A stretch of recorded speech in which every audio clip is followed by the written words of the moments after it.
You are listening to NUFC Talk Radio, the voice of the Toon Army. Live daily on the website, on YouTube, on BAB, and on every online radio directory. NUFC Talk, the voice of the Toon Army.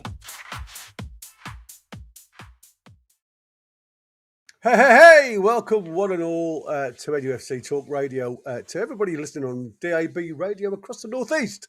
I am the Geordie Iain. I'm back. I'm half the man I used to be, but I am back. I also want to say thank you very much for Boaky for stepping in for me, because like I say, he did a canny job, War Boaky, when I wasn't here.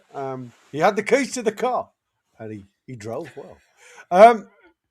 I just want to ask you a couple of things, if I may, out there in Viewerland and also over at DAB, if you wouldn't mind, if you could. There's 4 things, in actual fact, that I want you to do, and that's subscribe if you haven't already. Become a member as a small monthly fee. It'd be grand for you to come and join us because you do get a lot more behind-the-scenes content. Hit the bell, hit the like button. And the other thing I want you to do is, obviously, if you have a look at the top of your chat screen on YouTube, you can smash that button where you literally just go and give us that little bit of a hype, and it certainly helps us reach further afield. So anybody on YouTube at the minute, top of your screen, you'll see the hype button. Just smack it. It costs you nothing, but it certainly gives us a hype, a bit of a kick up the backside, and that's where we need to be. Especially today. It's been one of those weeks, if I'm honest with you. Read my name mentioned in the chat, Boaky. It was very, very kind of you to mention my name about the side that we've got, the best side in my lifetime. But I've yet to hear your answer to another side that betters it, if I'm honest with you. So that'll be an interesting thought. I've also listened. Send that answer on a postcard because we've been waiting for that answer for about 4 months now. I was going to say he skipped it every time you've asked it, Christina. He does, but doesn't I mean, he? listen, yeah, it is what it is. You've gone. I can't hear you. I missed the question. What's the question? when have we ever had a better squad than what we've got now? Well, last season, because we won a cup and we got in the Champions League. Oh, it's the same team. Borrowed a few. It's odd. There's a lot of a different team, really, when you look at it. And what's the main difference? Just enlighten me. Well, we haven't got long staff. We haven't got Almiron. You know. You're punching below the belt now, lad. You know. We've I mean, lost to be fair, I rest my case. We've lost a lot of big players. We haven't Can I just say? We haven't got Callum Wilson. I think what you have got We haven't there got is Dubs. you have got a point, because there's certain players that may not have had the capability, but they played for the club. They played for the shirt. And I think, if I'm honest with you, there has been moments, if I'm honest with you, that I've seen this season, more than any season, seems to have lost a little bit of that, playing for the colours, playing for the pride of the Northeast. And like I say, we have lost that little bit of ground when it comes to that. So I'll give you that one. I will give you that one, because that is probably the fairest comment I could have wished for. Right then, where are we? Shall we start with a bit of my usual 30-second? Good evening. Tonight we're talking about Newcastle United, the only club in the world that can go and beat Manchester United on Wednesday and then make you feel like you've watched a funeral on Saturday. We're currently preparing for the biggest game in the history against Barcelona, which is lovely, except our injury list is now longer than the queue for Greg's at Granger Street. We've got no Bruno, a 100 million price tag on Tonali's head, and a defensive line that's currently held together by Tino Livramento's vibes. It's the Champions League. It's St James's Park. It's quite frankly, I'm terrified. Welcome to the show. There you go. That's just probably as loud as I'm going to get, because that just hurt my throat. We've missed those ditties though, Gary. We've missed those. Well, there you go. You can't work a soliloquy. Oh, a soliloquy. There you I go. can't That was a even big... pronounce it. Still kind of what Wynn said. Exactly. That was a big word for you. Cannot match. Anyway, how are we feeling? How are we feeling now? We've seen, obviously, there's been a lot of questions. Obviously, a lot came of the game Saturday. Unfortunately, I wasn't feeling too grand, so I was absolutely wrecked doing the commentary. I don't know why, but my head was absolutely pounding, and I just fell asleep straight after the game. It was a bad game, if I'm honest with you. But I did re-watch the post-match analysis from Chris and yourself, Win, and you seem to disagree with what Chris was saying when you were saying about he has to stop now with this Voltemada midfield situation, and you were questioning if he gets it right against Barcelona and we go and win the game, does it change your mind? What I want to ask you, buddy, is what have you seen with Voltemada playing in midfield that makes you think that he could be a good midfielder? Because from what I've seen so far myself, he's a rabbit in headlights. He links play up lovely from that high 8-10 slot. But when he drops into that defensive line of a 5, as you saw against Manchester City, he leaves wide open gaps. And when they broke against us, it was looking for those angles. And if you look at where Voltemada was standing, he's literally standing half cocked. So he's neither looking at the player or defending. He's not marking that space, defending the half space. So how can, if Eddie doesn't change it against Barcelona with the way they're technically set up to be on the half press, on the high line, on the halfway line, because they want to win the ball high up the field, what makes you think Voltemada in the midfield is going to get us the result? I don't think Voltemada is any good in midfield.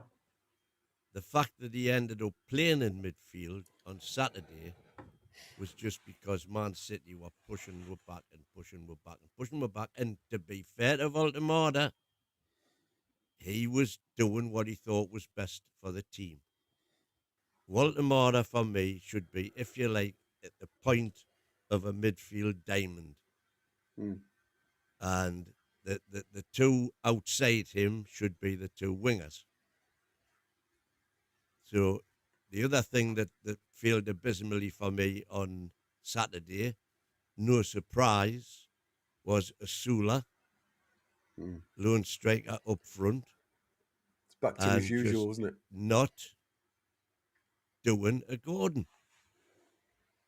And that to me was the problem, that we didn't have the solution is definitely not, in my opinion, to play Voltemada up there, because he isn't yet physically robust enough to do that in the Premier League, I don't believe. And that is apparent by when he receives the ball in the midfield and not necessarily at centre-back. And he definitely wasn't playing DM, although he ended up in that position a few times, wrongly, in my opinion, because he ain't used to playing and doesn't really know where to go when he's in that situation. Again, not his fault. But the solution is definitely not to play him as an out-and-out number 9. What because absolute, I don't believe... Hang on. What absolute codswallop. If Voltemada was brought in as a striker, he should be played as a striker. Why we're getting him into a midfield position? That's absolutely ridiculous. And you speak about Asula up front and compare him to Gordon.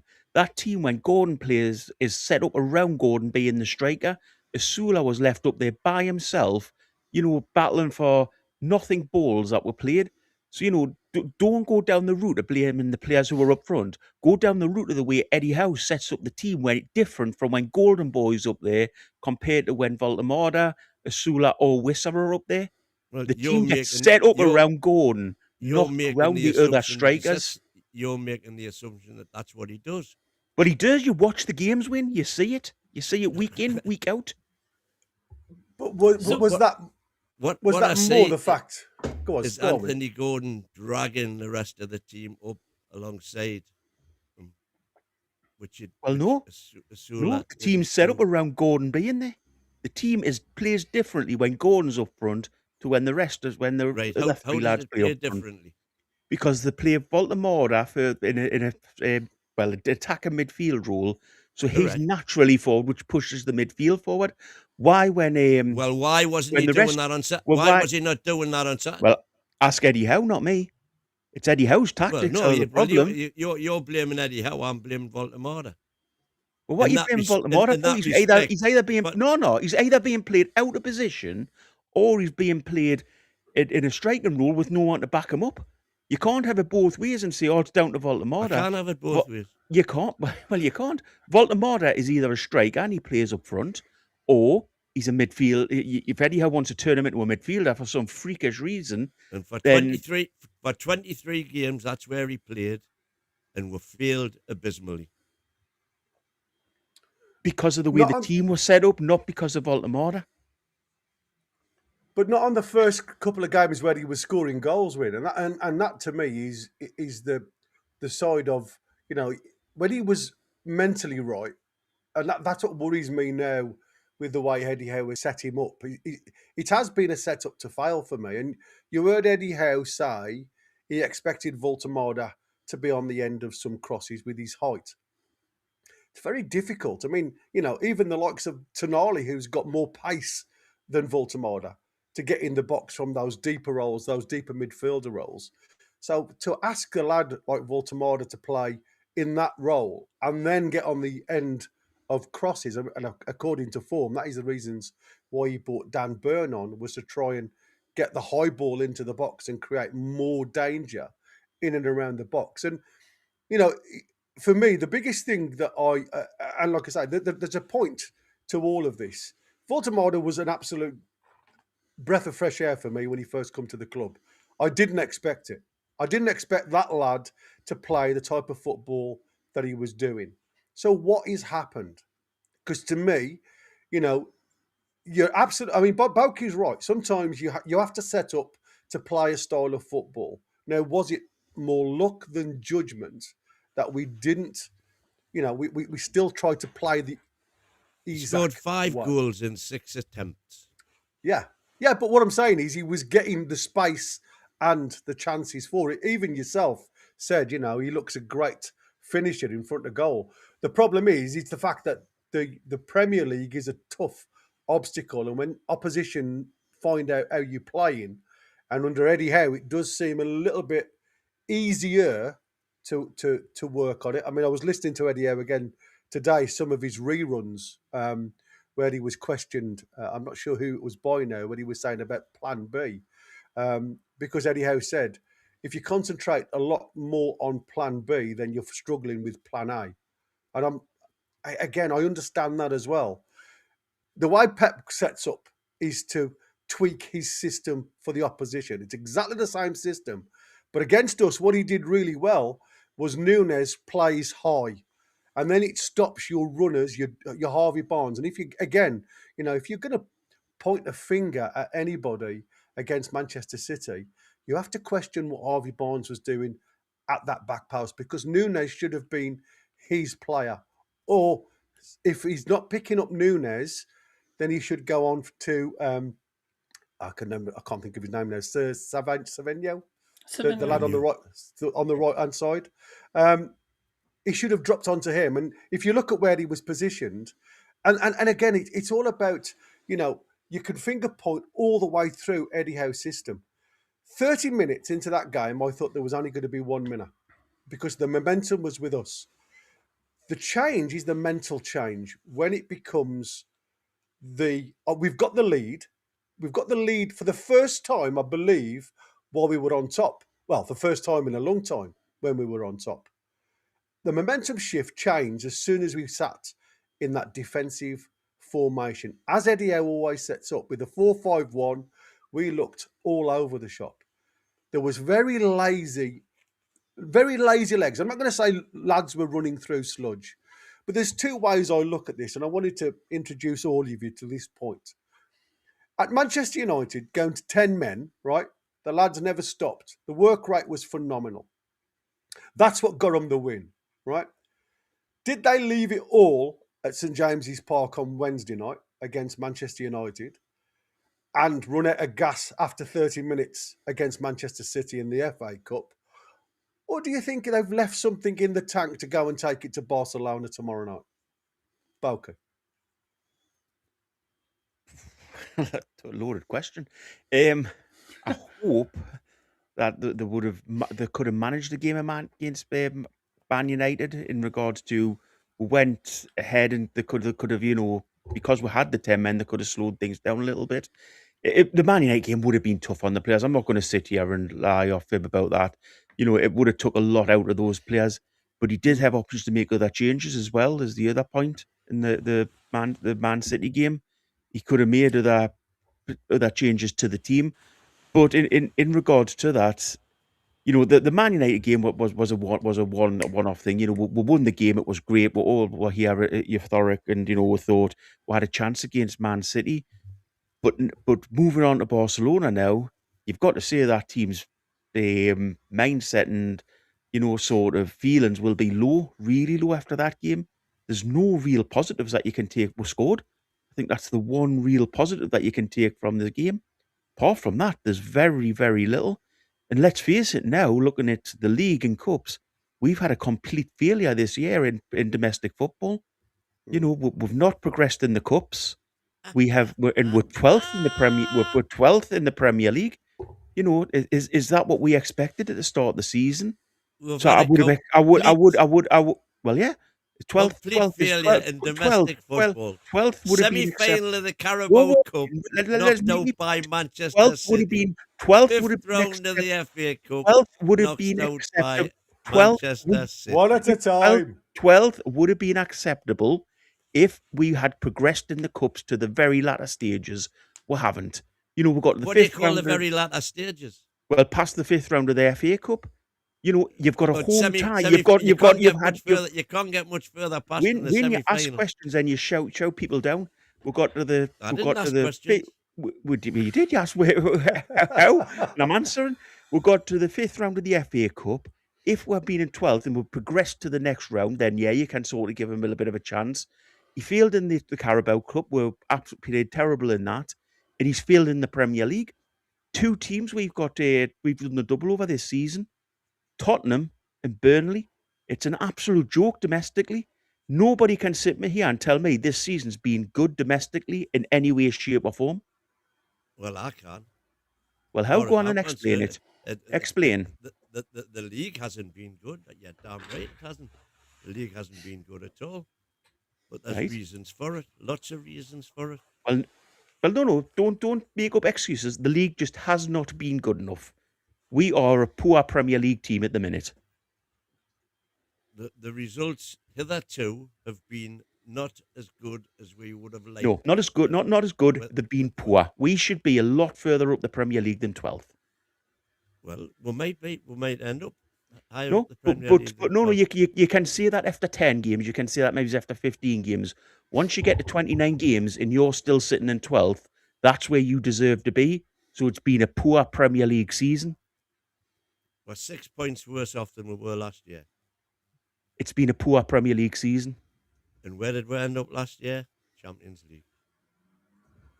How many points are we off Champions League? With 9 games to go. We're 9 points off with 9 games to go. Do you think we're going to get Champions League? 9. So let's go out and draw each game. We've exactly. got a chance. Listen, it's not all about you two. Back to the Baltimore. We've got some interesting chats here. Yeah, exactly. Which Viva Vendetta saying, asking Baltimore to play in a system designed for pace is gross negligence. 100%. Niall Powell is saying the system was set up around Skip Rat and has never adapted to Baltimore. 100%. I agree with both of those comments. That asking Baltimore to play in a system designed for pace, I don't agree with the gross negligence bit, but I don't think it's fair, in inverted commas, on Baltimore. That's not his game. You're not going to adapt to his game in the twinkling of an eye, especially under the current circumstances when we're getting very little actual training time between games. When you're having to adapt to injuries all over the place, which are meaning you're having to change other things as well. when I believe, and I still maintain, that Walter Marder was not brought in as the 9, Wissa was brought in as the 9, and Walter Marder was brought in as the 10. We haven't had the chance to perfect that system yet through a variety of reasons, injuries predominantly, Wissa fitness, a lot of it self-induced, you could say, by missing out on his pre-season. But there are reasons for it. Historically, we have seen that players in their first season under Eddie don't pull up trees, and in the next season, So that makes him they a do. bad manager. That makes him a bad manager. He It bought doesn't make him Premier. a bad. It It doesn't does. make him a He bad bought- manager he at all. bought Pre- Makes he him the bought- best manager we've had in No. my lifetime. I nearly swore. No, it doesn't. It makes him a Well, bad yes, it manager. does. He bought in Premier League proven players to get straight into this team. We knew we had Champions League football this season. 78% of the players, again, Premier League proven. Why were they taken Was so long to Voldemort settle a in? Premier League That has to proven? be 78% of them are. Why Was is that? Voldemort? Why? Well, pick out one or two players. I'll pick out the other 78%, and we'll sit here all night and just argue about that. No, in regards to it, we have both players from outside the Premier League, but they've been European proven. And anyway, Christina needs to get a say because she hasn't even I spoken was going to yet. say, Yeah. I'll tell you something now. I've missed this. I have missed this. It's been a spectacle listening to you guys on my headphones while I've been unwell. And I must admit, it is nice to be back. Christina, it'd be lovely to hear your dulcet tones. What's your thoughts, darling? I'm still trying to figure out what 78% means, to be fair. I'm guessing it means 3 players were Premier League proven. Look, I mean, obviously the debate between the two of them, I can see points on both sides. To be honest with you, when it comes to Walter Maida, I do agree with Win. I think I've said it many times that it's going to be next season that we see the best of Walter Maida. Whether that says anything about Eddie Howe taking longer than certain managers to get the best out of a player or not is something I'm sure Boaky will debate to lengths after I've made my point. But yeah, I mean, let me kind of answer everything that was just said there, because I might as well, because I might not get a chance to say anything again for the next 25 to 40 minutes. It depends on whether I ask a loaded question. That's the problem. But I mean, for Walter Maida, first of all, I mean, if it was the idea that Walter Maida was brought in to play a number 10, and we saw a couple of games where he did play the number 10 and he played very well in that position. But since then, he hasn't played the number 10. He's definitely played as a midfielder, and he definitely played as a midfielder against Manchester City, and that didn't work. If you look at 2 of their goals, it came from, unfortunately, Walter Maida not really being capable of doing things in a midfield position. He lost the ball for the first goal. I think he lost the ball for a chance for Reuters before that as well. And the third goal, although, I mean, it was, what can you say about Mamouche's strike for that one? But it did kind of come from him not being able to get turned on the ball or do anything with it. But it's unfair to look negatively at Walter Maida for that, because he's not a midfielder. He's never played in midfield. He's definitely a deep lying player from the front line. I think he could play as a number 10 or as a number 9 or out on the left wing.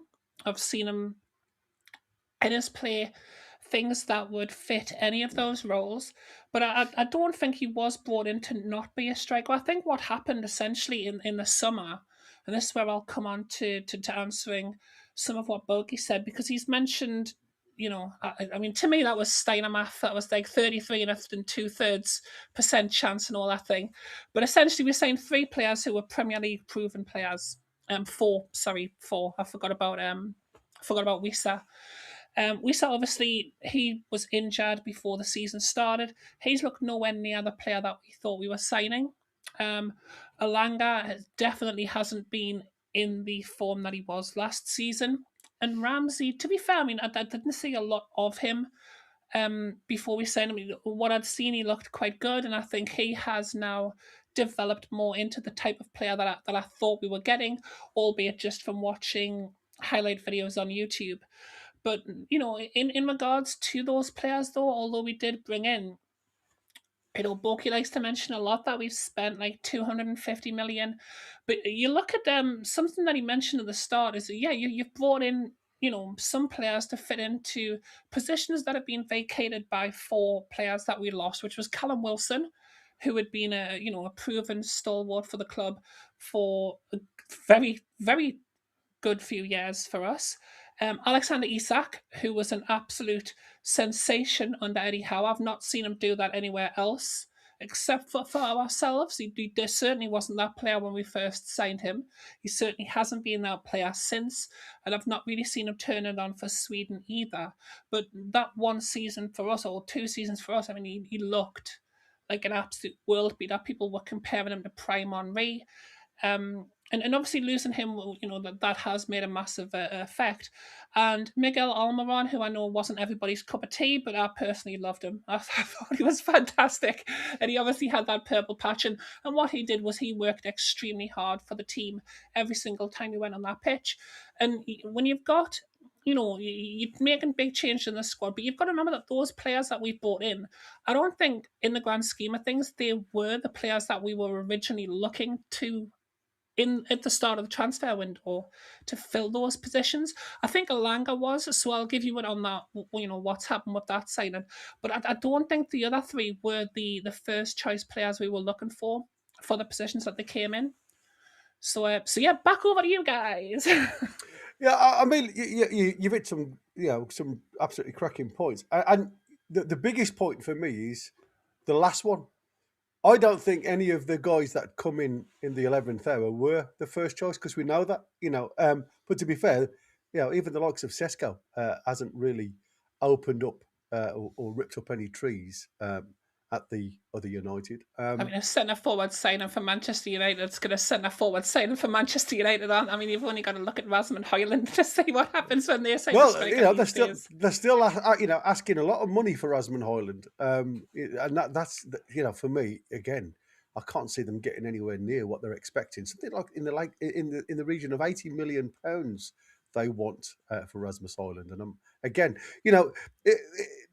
you can cast a net and aspersions over a number of arguments. We've all got an opinion. We've all got an idea. I just wanted to know whether you guys had read the Isaac Hayden interview recently. I saw a couple of lines from it. I haven't actually read the full thing yet, though. It's a very interesting look, because obviously we know that he played a lot of games under Rafa and Steve Bruce. He was well liked by them too. And again, when your purse strings are tight, you have to utilise everybody. But he went down to say, such was the quality of his time working under Howe on the training ground, Hayden has revealed he had special ability to improve him as a player despite such limited game time. How do I describe Eddie? Intense is one word, Hayden told the Ripple Effect podcast. But his coaching ability is second to none. The way that he improves players, every single player that is there will improve. If somebody asked me if I was a young player and who I would want my manager to be, it would be him. Now, I read stuff like that. Yeah, I know. I knew straight away what your head shaking. Watch it doesn't fall off there, Boaky. It may make a big nod off the way it. Yeah, and I think we can all see that and again, Wynne went on, and that is right. Eddie Howe has constantly looked at the time that he has on the field to get these players ready for the next game. Now, for me, the biggest thing, you questioned in the past, Boaky, about Eddie needed to make a lot of changes. Now we've made 7 changes, we've made 6 changes.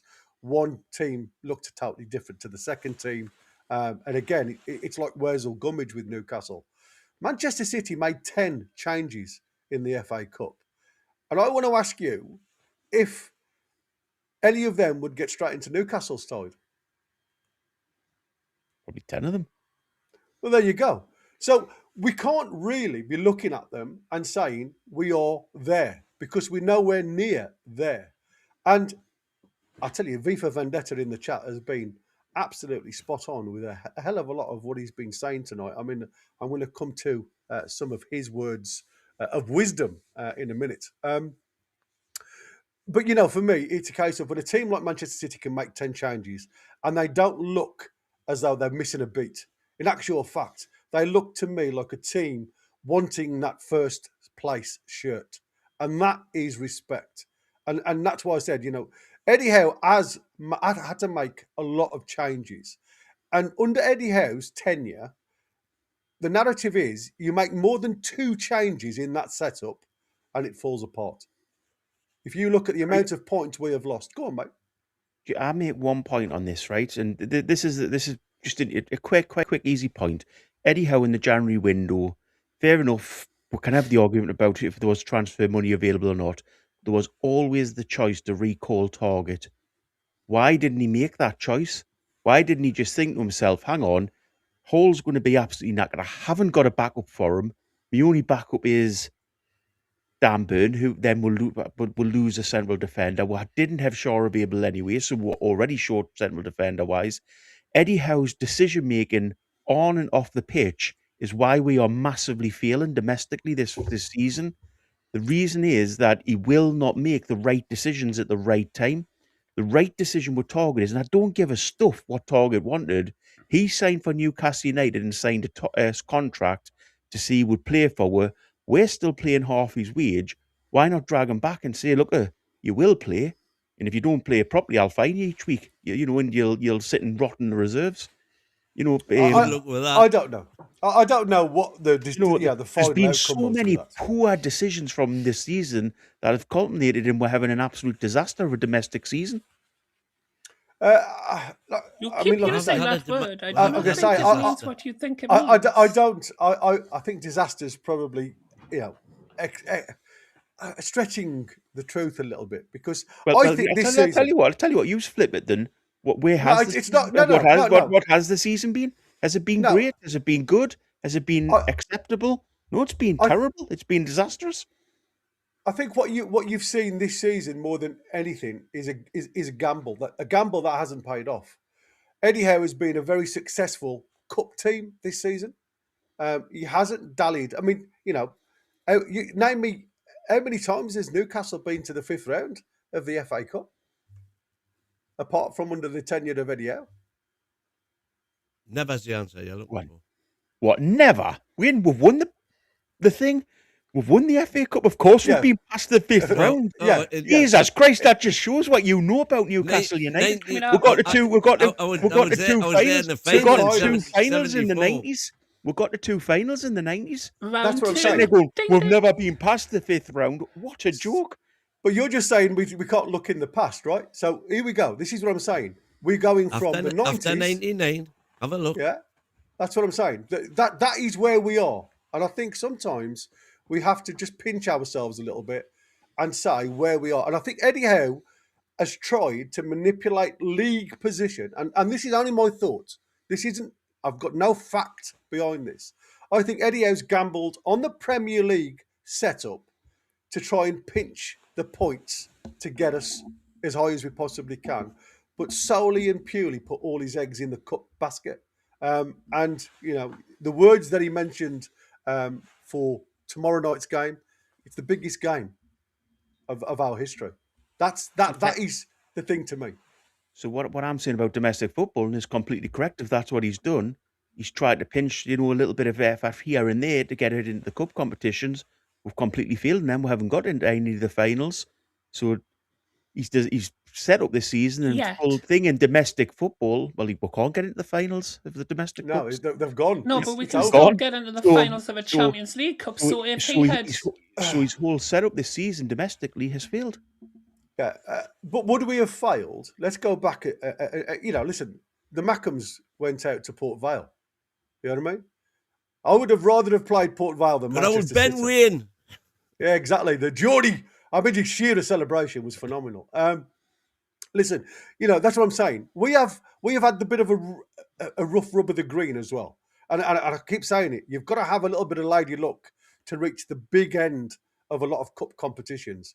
You've got to get it in off a deflection. You've got to, you've got to be narrowly onside. And as again against Manchester City, when we scored that opener with Harvey Barnes, I thought, are we going to really take the test to Pep Guardiola? And again, after 30 minutes, I couldn't understand where the off button was because I couldn't find it to switch it back on. And I was like, what has happened? It's like, let's turn our heads the other way around now because we're playing that way. We're not going to be playing that way anymore.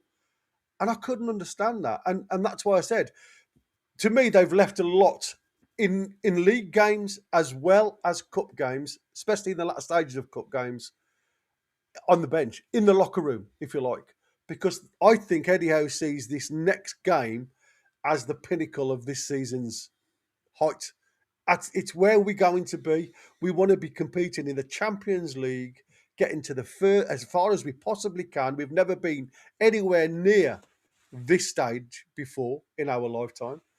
And I think that is what Eddie Howe has he's trying to achieve. But in doing so, I think there's bricks starting to tumble away in the foundations. And lads' mindset, and you could see it. You could see it all day on Saturday. Their mindset wasn't on that game against Manchester City in the FA Cup on Saturday. It was Tuesday night against Barcelona. That's what it looked like to me. And again, that is only my opinion. But before I go any further, like I've just mentioned, V for Vendetta has been throwing some absolute curveballs in the chat. So I'm going to start with Steve NUFC. I don't personally think Voltemada is good enough, but it's clear to see the setup is wrong. I don't think he's not good enough. I think he's got all the ability in the world. He just needs somebody to work with to create that space. With Germany, I mean, listen, I've only seen him at Germany against lesser sides, but he looks a totally different player. But you've always got players around him. Go on. Can I just quickly say, last week I complained, the last time you were on, I complained that you weren't putting chats up to agree with me. Now can I complain, is there any chats to agree with Christina and win it all? Because all seem nothing that I've seen so far. No, all seem to be agreeing completely with me. Yeah, exactly. V for Vendetta saying some of us don't base our self-worth on such trivial things there, Boaky. Yeah, I base myself on reality. Yeah, but you haven't had comments on YouTube videos saying that the reason for your opinions is because you fancy Eddie Howe. So I mean, I'm leaving YouTube comments alone for the rest of the week. Let me read some of these comments out. Voltemada needs a possession-based game with support in a 10 or inside forwards. Eddie set up team for winning the high ball. Headless chicken football. High turnover football. It's not working. Now, I totally agree with that. I think, when you look at them, can you imagine Voltemada playing in the Manchester City side? Yes. Exactly. Where you've got players that will come narrow. One will go out wide. Savinho went wide, but then you get your two fullbacks tucking narrow. Then you get your two centre halves playing as midfielders and looked totally comfortable on the ball. Again, teams can look outstandingly good if you don't go and fight for that ball in that midfield, if you don't want to chase after that ball and win it back. And we just didn't look hungry enough. But I agree with what Vendetta's said there. Gavin, because we got no service to him, it's not as if he's missed sitters. If the wingers aren't cooking, the striker will suffer in a 4-3-3 with no 10. Another one, the delivery from our wingers, especially the right side, has been a little bit poor. Not really... never really getting the ball into the right zones, or it's either under hit or over hit. And again, when you're looking at players committing to the box, after a while, I think you see the commitment. We've mentioned it a few times. The commitment ain't there to keep running back into the box, knowing the delivery's just not there. Left-hand side, I think it's been working okay. I just think our right-hand side, if I'm honest with you, it needs serious looking at. You've only got to look at the statistics to prove that our wingers have been poor all season, every one of them. They just haven't. But again, there are reasons for this, and that's because, as I say, we started off playing without any striker to speak of. Anthony Gordon is definitely not a striker. And that was the hand that we were dealt. It was what we had to play. Win And then with when we got 29 games into the season, you can't blame the striker now. You cannot use that as an excuse. With 29 games into the season, man. 29 games in. When we got the strikers in, the wingers still failed. All of them completely went off the boil. 29 games into the season, how long can you keep blaming not having a striker for the first 6 games? It's an absolute not. It's an absolute 29 games into the season, and 27 of them, the wingers were not performing. Hang on, Bonds has scored a lot this season. You keep saying Gordon's the best thing since sliced bread. Then as soon as the argument flips the other way, you think, oh, well, we've got terrible wingers. Gordon has not been himself this season. I've never said he has been himself this season. I agree with you that Elanga has been a poor signing, but who made it? It was Eddie. And Jacob Murphy's what Jacob Murphy's always been. He'll play sometimes for you, but sometimes he'll put in a great performance. Sometimes 1 and 4, 1 and 5. You get a brilliant game out of it. Eddie knew all this at the start of the season. Eddie knew all this at the start of the season. So who is this down to? But then again, I mean, and this is the thing with that argument. Going back to the start of the season, Boaky, you just refuse to accept the point that all right, if you want us to keep up to date, then I'll go back to the Man City game. The whole transfer window was ruined by the board deciding that they weren't going to sell. Win. Let's not go down this route again. Yeah, we're going down that route. You're the one that's forcing me to go down. We've argued this point till we're blue in the face. Let's not go down the route. You said Eddie got his way. He stomped up them stairs, got Mitchell out, got the transfer with his family that he wanted. By the way, that has since been got Nichols in charge. So don't go down this route again. It's absolute rubbish. Eddie got players that he chose. Eddie got players that he wanted. He has then failed to integrate those players into the team. So there's one person to blame for that transfer window, and his name begins with E and ends with E. Oh! Eddie Howe. Hold on though, because did Eddie Howe not actually want Benjamin Sesko and Hugo Ekitike, whose name's a palindrome, by the way, if you want some long words for today. But yeah, Eddie Howe's first choice players were the ones that he got. Well, hang on. I wanted the night for me tea, a lovely big steak, and some lovely big fat chips. Instead, I had a McDonald's with a cheap burger and some French fries. So you don't always get what you want in life, but if you've chose what you want, you then have to work with what you've got, and that's been the big problem this season. Eddie has not worked with what he's got. Well, there was a lovely comment in before, which I thought was super. Stop eating steaks as well. I started actually. Let's see if I can find it. Did you see the curry one? It'll take you a long time to find a positive comment for you the night win. Let me do some more of these then while you're doing that. Queenie has said Voltemade is a deep player. Was there reason to shift?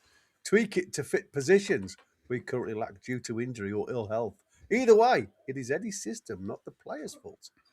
Let's have a look at this one from Gavin Fuller. Eddie had the ingredients to make a rat curry last year, but we don't have any rat in stock this season. So why is Eddie still trying to make a rat curry? Surely we should adjust to a different recipe or different ingredients. So that's agreeing with me again. Yeah, exactly. Viva, there's a lot of agreeing with you, mate. We have no technical players except Bruno and Voltemade. Look at our ball retention and how quick turnovers happen. Now, how the hell is a striker going to get any service playing like that? And again, it's what we said about controlling. Absolutely. Controlling games. It's all, for 30 minutes, like we said. And that's down to the ball players. Over the top, wasn't it? Yeah. Ball over the top. No, that's down to Eddie Howe. Come on. The tactic must have been set up that way. It has to have been. The ball over the top to get behind. And after 30 minutes, they'd run out. There was nothing there. It had gone. And that's what I said. Did they change the mentality to say, I'm leaving something in the bank for Tuesday night against No, Barcelona. I don't necessarily agree with that. What I'm saying is, it's all very well saying, right, take a rest, take a breather, recoup, don't lose the ball. But they were back into the familiar old routine of being unable to make 5-yard passes. That's not Eddie Howe's fault. But Win, do you see any player wearing a watch on the pitch ever? I don't think they're allowed, are they? They don't get to 30 minutes and say, all right, lads, let's give up on this, sit back a little bit, we don't do anything for the next 25 minutes. We just sit and defend. That's a managerial decision. And you can't tell me it's not, because it's happened I don't all believe it is season. a managerial decision. It's happened. No. If it happens in 1 or 2 games, you can understand it. How many times have we got a goal and then sat back this season and been smashed? But How many times has that happened? And that has to be a managerial decision and a coaching decision.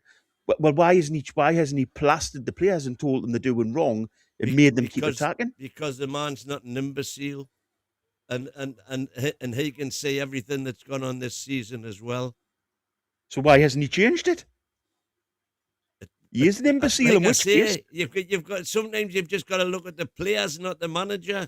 No, Gary, you'll agree with this as a coach. If you watch that for 1 or 2 games, you then turn around to players and go, lads, this is wrong. This isn't working. You need to keep attacking, or we need to change this up. If it keeps happening, it's because the coach, that's the way he wants to play. If it keeps going, it's a coaching decision. We've questioned this before, because Eddie Howe has constantly said he doesn't set up a defensive line, right? That's what Eddie Howe has said. It's not me that goes and sits on the 18-yard box. It's not something we train. So it's a mental decision by somebody. And you know what? I agree with you. If it was one-off thing, then you would say, okay, that's somebody just trying to get the wind back into the sails, and we go again. But it's happened far too often this season, and that's why I say this season Eddie Howe's a cup side. He's not a Premier League side. It's a cup game.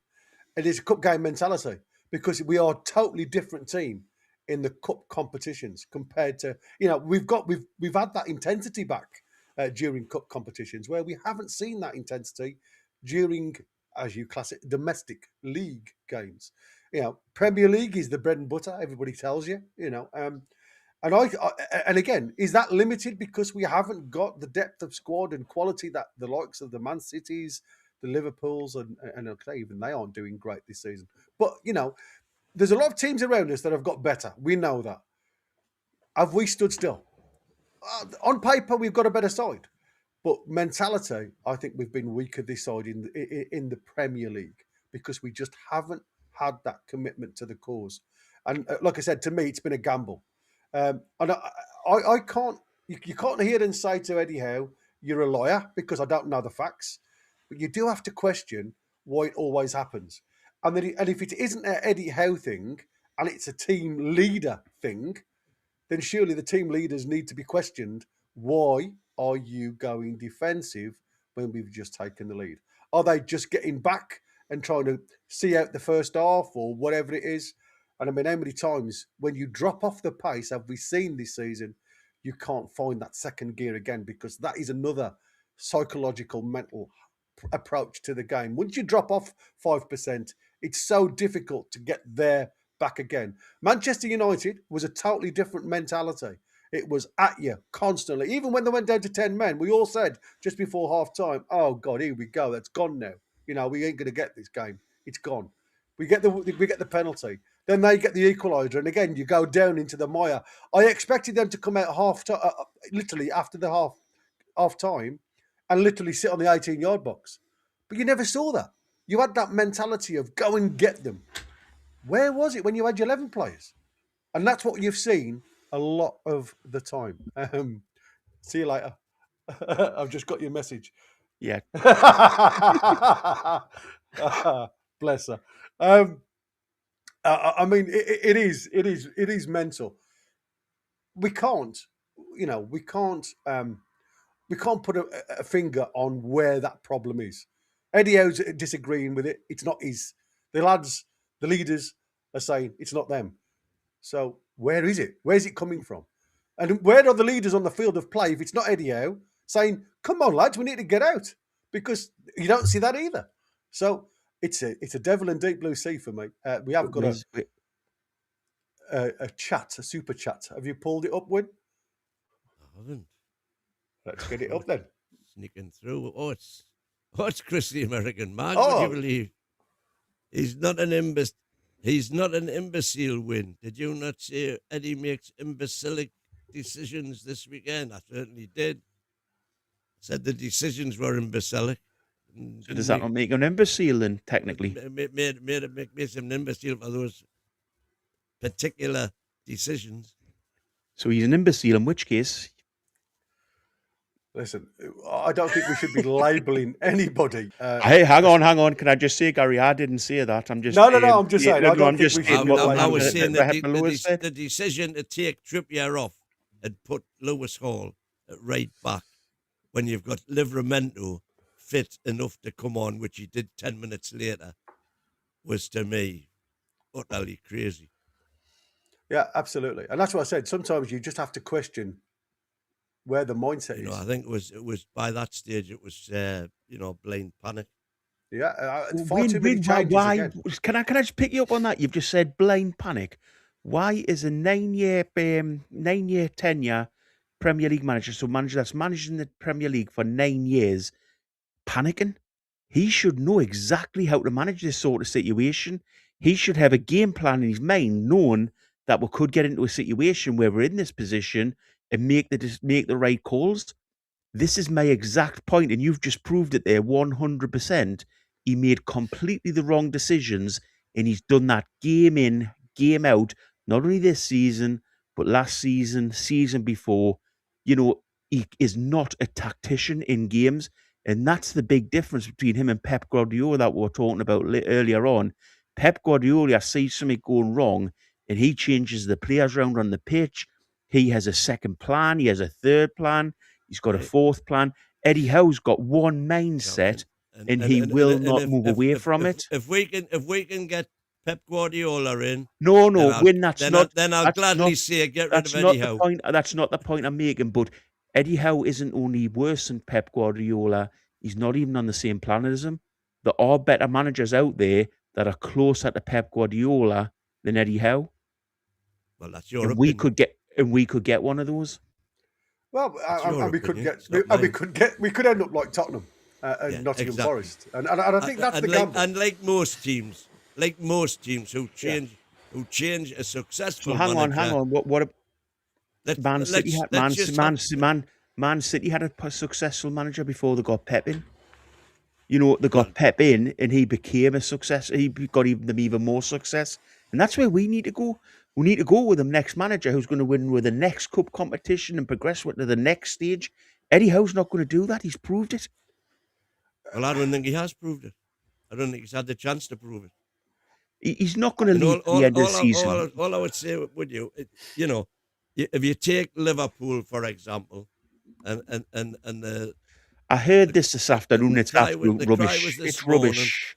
And I compared Liverpool winning the Champions League to us winning the Carabao Cup, in terms of they've done it half a dozen times now, and they're regularly, almost constantly competing for the Champions League. That's the absolute least they expect. So should they have sacked Klopp in 22-23 when we took their place? We're an absolute rubbish argument. Why? Because Ferguson had a poor season once in a while. When they're transitioning squads, they do. He's not transitioning this squad. Right. He's not transitioning this squad. This season, you said he was improving this squad, best squad ever. He's let us finish. They had top class players when they went through these changes, and they brought in younger players that had to adapt to the style. That's not what we've done. We've brought in Premier League brought in Premier League proven players to come in and improve the squad straight away, so we get the snap result. Ferguson and Klopp never done that. They brought in lesser players and then developed them. So, There's a complete difference, and what you're saying is absolute rubbish. Absolute rubbish. Well, I don't believe it is absolute rubbish.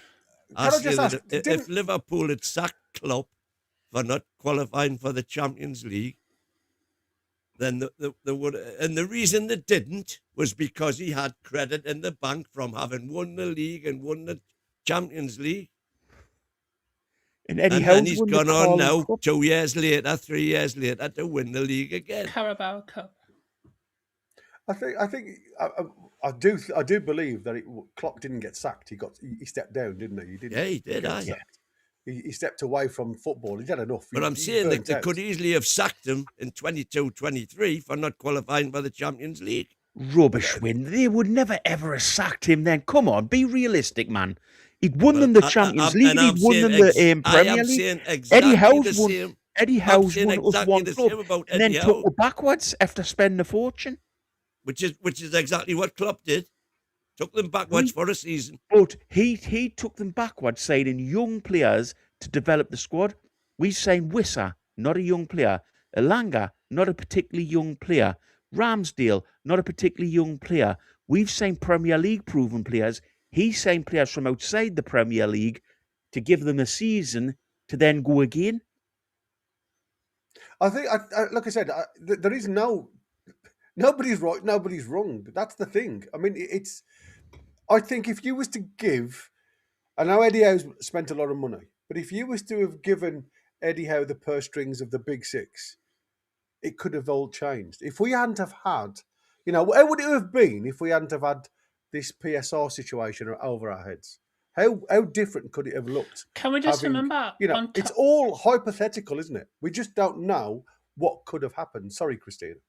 Just going to say on top of that as well, not only have we had greater restrictions than other teams have had, but even without the restrictions, it still took Manchester City 4 years before they actually became a decent team, whereas we qualified for Champions League like the second year after the takeover. So I think it's worth putting some context into that. Not only have we been restricted from building on our team, but other teams who have had the restrictions not there when they've been building have still taken longer than what some fans seem to be expecting from us. Let me just address Battle Axe, because he's been having a go at us throughout. Eddie Howe won the worst cup in the world, and Win thinks it's as good as winning the Champions League and the Premier League. No, I don't. What I think is that winning the Carabao Cup for Newcastle United is as good as winning the Champions League and the Premier League for Liverpool or Man City or Man United or Arsenal, because that is where they should be with all of their resources historically. That's where they should be, and that's where they have been. We have never been there. And the sooner people get a grip of that, the better. We are where we are in the pecking order. In which case, you like to go back in history. I don't. But I'll use your history for you. Which of the Newcastle United managers had as much money as Eddie Howe's had? Well, Kevin Keegan and Bobby Robson, for starters. They didn't have as much money as this. We spent how much? In real terms, they did. In terms of the players we spent. By the time we'd won the Carabao Cup, we'd spent £500 million. Right. How much was Mbappe? Well, no, forget Mbappe. What the current record transfer, world transfer record, is 270 million. Right. So we broke the world transfer record under Keegan, which at the time was 15 million. That's the difference between the figures you're comparing. When Newcastle were the top spenders in the league, bar none. But you can't compare them figures, Win. Let's be honest. There's been so much money plowed into football since those days. Exactly. So everybody's got more money. Yeah, but so in those days there wasn't that much money in football. So you didn't get the billionaire foreign owners of a club. You had most clubs were owned by local businessmen or things like that. So it was a complete different game. We were the top spenders. You just go off simple facts. which of the Newcastle United manager, over even just the last few years, has had £500 million to spend? Well, none, because the money wasn't there. None. Exactly. So he spent £500 million and won World Cup. Well And done. how much I love has everybody else spent? Well done. I love the fact he won World Cup. Absolutely, that's fantastic. You know, he did a fantastic job doing that for her. You're saying You know, £500 million over 5 years. I'll be forever grateful for him for doing that. However, you know, he spent the most money that any manager for Newcastle United in the history has ever spent. Of course he has. The So players have you made go more back money on than history, they've ever made. there's the massive history. But everybody else has got that same money. What I'm saying is we were the biggest spenders in the league. We're nowhere near the biggest spenders in the league now. But we've spent a hell of a lot more money. We haven't spent a hell of a lot more money. So how much do we spend? But you use Keegan. How much do we spend on him? 50 million maximum. How much? What? Sorry. Did we spend under Keegan? What I'm saying is 50 million then was that very few players were going for. Well, there was only 4 players went for 10 million plus. Hang on. No. You just used raw stats.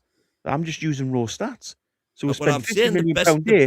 We've spent 500. We've spent the best players in the world.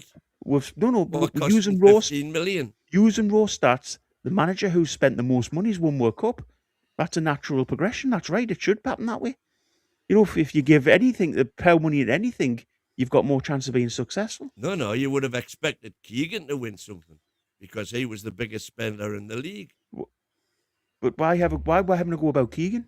We're talking about Eddie Howe. You know, what I'm saying is Eddie Howe's because you're bringing money into the equation, which is, by the way, a bad thing to do from your point of view. Well, it's completely not. Who's the manager who spent the most money for Newcastle United?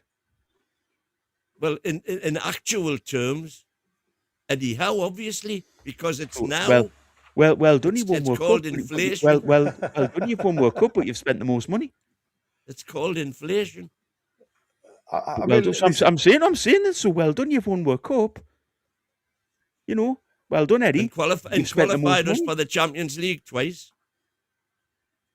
Oh, here we go. And qualified us for Europe if it hadn't been for a freak of nature. To be honest, I'm not particularly arguing with you on the fact about money. I understand what you're saying as well. But I'm just saying to you, if you're going backwards, be very careful because you can go backwards with anything and make a point. So I'm quite right in my point of saying Eddie Howe spent a hell of a lot more money than Keegan. Eddie Howe spent a lot more. In actual terms, but not in real terms. Eddie Howe spent a hell of a lot more money than Robson. Eddie Howe spent fortune more than Benitez and Bruce. So you know. Did he spend more than Pardew? Yeah, 100%. So can you look that up? Definitely. No, we don't have to. He definitely did. Well, Pardew spent more than Keegan. Yeah, if you want to go down that fine. No. I guarantee you pay him. Howe spent more than Somebody Pardew. look that up. No, Howe definitely spent more than Pardew, but I'm saying Pardew spent more than Keegan. So going just off the raw stats, which you sometimes like to do, Howe's won World Trophy, but he's done so spend the most amount of money ever. But not in real terms. Well, it is in real terms. He really has spent the most amount of money ever. Yes, but the actual value of the money he spent alongside what everybody else is spending. Listen, I think that's who we are up against. Unfortunately, says Becca, victim of his own success. Indeed, he is. We overachieved, and now fans want to see progression at the same rate, and it's not. Everybody expects linear progress, and if every team had linear progress, we'd have 20 winners of the Premier League. Well, I don't expect linear progress, but I don't expect it to drop from being Champions League team last season in the Premier League to being 12th in the Premier League this season. But what would you accept? It's an ECG. That's the shape. It's not linear. It's ECG. It's up and down, up and down. That's it depends parabolic. It's parabolic. There you go. For those of you that are intellectual, lots out there. Those of you into statistics. I understood about 2 of those words. There you go. Yeah, I'm busy Googling. I got the Send second them to me in a syllable. DM when you have Anyway, Parabolic. It's like a bell curve. Bell. Yeah, exactly. I Bell thought it was a John Wick movie. I'm sitting there thinking, what's he asking for? Like, Oh, Eddie I Howe tell you. come on with a gun and stuff. I know this has got nothing to do with what we're talking about. I've got to tell you about this one last night. Tina went before we went on. She went, I'm not sure about this game that we're playing about the alphabet. She went, because I thought there was only 30 countries in the world. And I went, all right. So we went on live, and she went off me through. I seen her when we started doing the alphabet, going, easy, trying to get F, and I was like, Tina, I thought your problem was going to be finding countries, not finding the next bloody letter of the alphabet. Oh, you've got to. I tell you, I love it. Martin, Mancunian Way, thanks ever so much again joining us. Well done. He has actually corrected it as me as well. Just before you read that, can I just point out that I was wrong? It did actually only take the second season. I had the timelines mixed up in my head where I thought the Keegan years for Man City came after the takeover. So I thought the takeover happened way earlier than it actually did. Right. And I've kind of conflated all that. So, and I tried to double check my facts, and I Google searched how long before they won a trophy, and then I got 4 years, and that's where I was like, oh, it took them 4 years. So I apologise for that. No worries. There you go. Look, see, Newcastle will always find it hard as catching up, as they're nearly impossible with rules. Sadly, it's not fair. By the way, Liverpool, Arsenal, City, Chelsea will always be ahead, and I think that is where we are. I mean, that is where Newcastle sit, isn't it? You know, under this current regime. At this minute, yeah, absolutely. We've got. I suppose we better move over as we, like I say, it always takes a little bit longer when we talk Eddie Howe, if I'm honest with you, and the lads. Who's to blame? Well, like I say, I think they both have to take some responsibility, if I'm honest with you. I would never, ever, I would never want my side to go out on the field of play and not try. And I think, you know, it's been a long-term motto of Newcastle. Don't mind a team that doesn't win, we just want a team that tries. And I think we've given up far too easy this season in certain games. Let's look at Barcelona, because like I say, we've got a little bit of time to work in the Barcelona game tomorrow night, because like I say, according to Eddie Howe, this is the Barca. It's a team. It's a game of the history of Newcastle. Here we go then. This is the team that played against Barcelona in the 2-1 loss at St James's Park. And again, you can see your backline there, a bit different to how it is today. If I'm honest with you, Trippier's still in the side, and obviously Dan Burn. But who's going to play in goal, I think, is the big question we have to ask. Do you think Pope comes back in, or do you think he stays with the Ramsdale? You know, I would go with Ramsdale, but I don't know how Eddie will play it. Just for the being Champions League, I would definitely stick with Ramsdale if it was my choice. I think Ramsdale's shown more, even against Manchester City. You know, he still made a couple of saves that made me think, okay, that might have went in against Nick Pope. Yeah, it's going to be dark. It's going to be dark tomorrow night, isn't it? Pitch black at St James's Park when they go out. Why don't we play Ruddy? Get him to go on in that dressing gown, you know, like Rocky. You know, have the Rocky music playing as he walks towards the goal, and hopefully he puts in his Hopefully he puts. I'll tell you something. Now he'll be knackered when he starts running up them steps. Yeah, I was going to say hopefully he puts to level 7. Hopefully he puts in a stellar or a Stallone performance for her. Exactly. Hey, there you go. No, but I think Ramsdale for me. Trippier obviously was rested against Manchester City. Had some minutes. Dan Burn come back and had a few minutes on the left-hand side. Tino made an appearance again. Not sure whether he will be ready. Well, I think we've got to go with Tino and Hall, surely. Yeah, definitely. I mean, in the press conference, Eddie Howe suggested that Tino's probably not quite ready. Yeah, exactly. That's what I was alluding to. Eddie Howe has made a comment. So we know what Eddie Howe's like. I was going to say so much case Tino will play. Yeah, exactly. I'll keep that one in my pocket. You know, I'm not going to share that one. Possible. Yeah, it's an interesting one, and like I say, it would be an interesting one if he does throw him in. I mean, he looked okay, to be fair, but like I say, it's a different animal when you're tasked to run the length of the field over and over and over again especially with the mental approach as well. So let's have a quick gander at the midfielders then. Obviously, Bruno missing, Tonali and J7 obviously will start. I can't see any change in that. We're not doing the centre backs. Well, I think you'll know from what we've got to pick from. There ain't a lot, is there? Joe and Byrne. Well, I don't know. Is it Joe and Byrne or Joe? Because I thought Botman was absolutely rubbish. I will I go think Chow it'll be and Byrne. Chow and Burn. Yeah, I agree. I said I don't think there's a lot to choose from what I've seen so far. You talk about losing the ball, the number of times that he was like a rabbit in headlights at the back and passing back. It's a good job Ramsdale You've was all that. You've got to remember he's just back from injury, and Byrne did exactly the same thing when he came back into the team. So, you know, you've got to tend to call out players who you don't like when, you know, you've got to be honest. He's just back from injury, so there will be slowness in his game. Surely he likes Botman. I mean, Botman's a very good Don't mind player. He's the Rolls Royce. He's always in the garage. Byrne.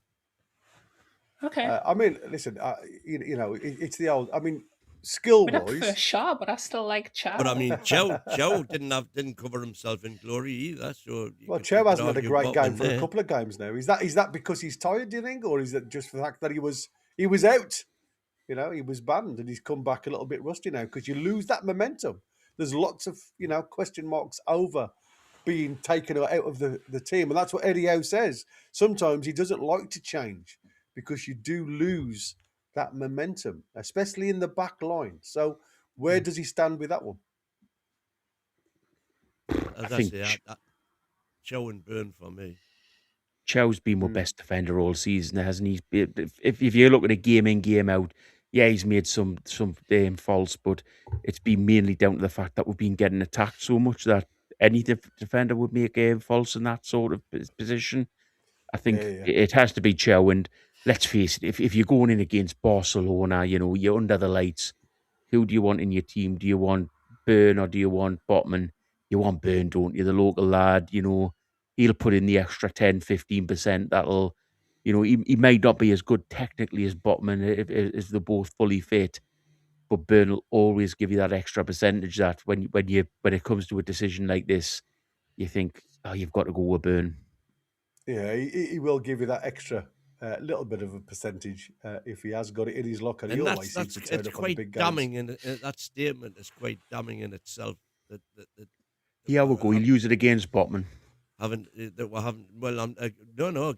multiple players. That if we're saying that just because he's a Geordie, we're getting an extra 10%. Now, why can't we not get an extra? I mean, all this 105% is rubbish anyway. Exactly. But full commitment, total commitment, total effort. That shouldn't be because you're a Geordie. It should be because you're a professional footballer and want to represent that on the pitch. But let's be honest, you look at any club across the world, and you look when a local player goes on the pitch, it's not unique to Newcastle. Local players always give you that little bit extra. So it's not right. You're right, because they're professional footballers. However, because they support the team and they'll know the area and all the families in the crowd, they'll always give you just that extra little bit. And as I say, I don't disagree that it shouldn't be the case, but it is, and you kind of understand why. I mean, if I was a professional footballer, which would never ever have happened, but if I was and I went to play for Man United, would I have put in as much as I would have for Newcastle United? Definitely not. If I got a transfer back to Newcastle, my heart and soul would have went into that. Well, Carrick definitely do not sign Boaky because he's just admitted on national radio that he won't put 100% in for you. So there we go. I think if Carrick ever needs to sign Boaky, he's got major issues. There is also that, isn't there? So midfield then, obviously we're missing Bruno, and I think that is one of the keys, isn't it? I suppose the kingpin, if you like, through that middle. Links up play quite nicely. He hasn't got the recovery pace, but he does always seem to want the ball. And again, it's the old adage: have we got an issue with Toon Army and Bruno in the side. Well, again, when Bruno ain't in the side, you do wonder, have we got somebody missing? And it's continuity for me. I thought Ramsey had come in and done an okay job. If I'm honest with you, he's not been outstanding, but he's done a job. J7, another one, very hot and cold. Excellent one game, totally out of it the next game. Mental, seems to be all he want to do is kick somebody. So again, midfield for me against Barca has to be right. They have to be switched on. They will press and want that ball back. Hansi Flick does that. That's how he plays. Doesn't give you a breath of fresh air. And to be fair, I think that's how Newcastle have struggled at times. So Newcastle have to give it back. That's why I think they've left far too much in the locker for me over the last games, especially in the Premier League. Elanga, Gordon and Barnes up top. If I'm honest with you, I would like to see Voltemada in that 9 position against these. And the reasons why I say that is the way they play, the way they sit on the halfway line. Now, I wouldn't utilise, obviously, Voltemada for his pace because that's what everybody's looking for. But I'd certainly be looking at Anthony Gordon if he's fit, because obviously that's the big question mark. He did take a bit of a whack, apparently.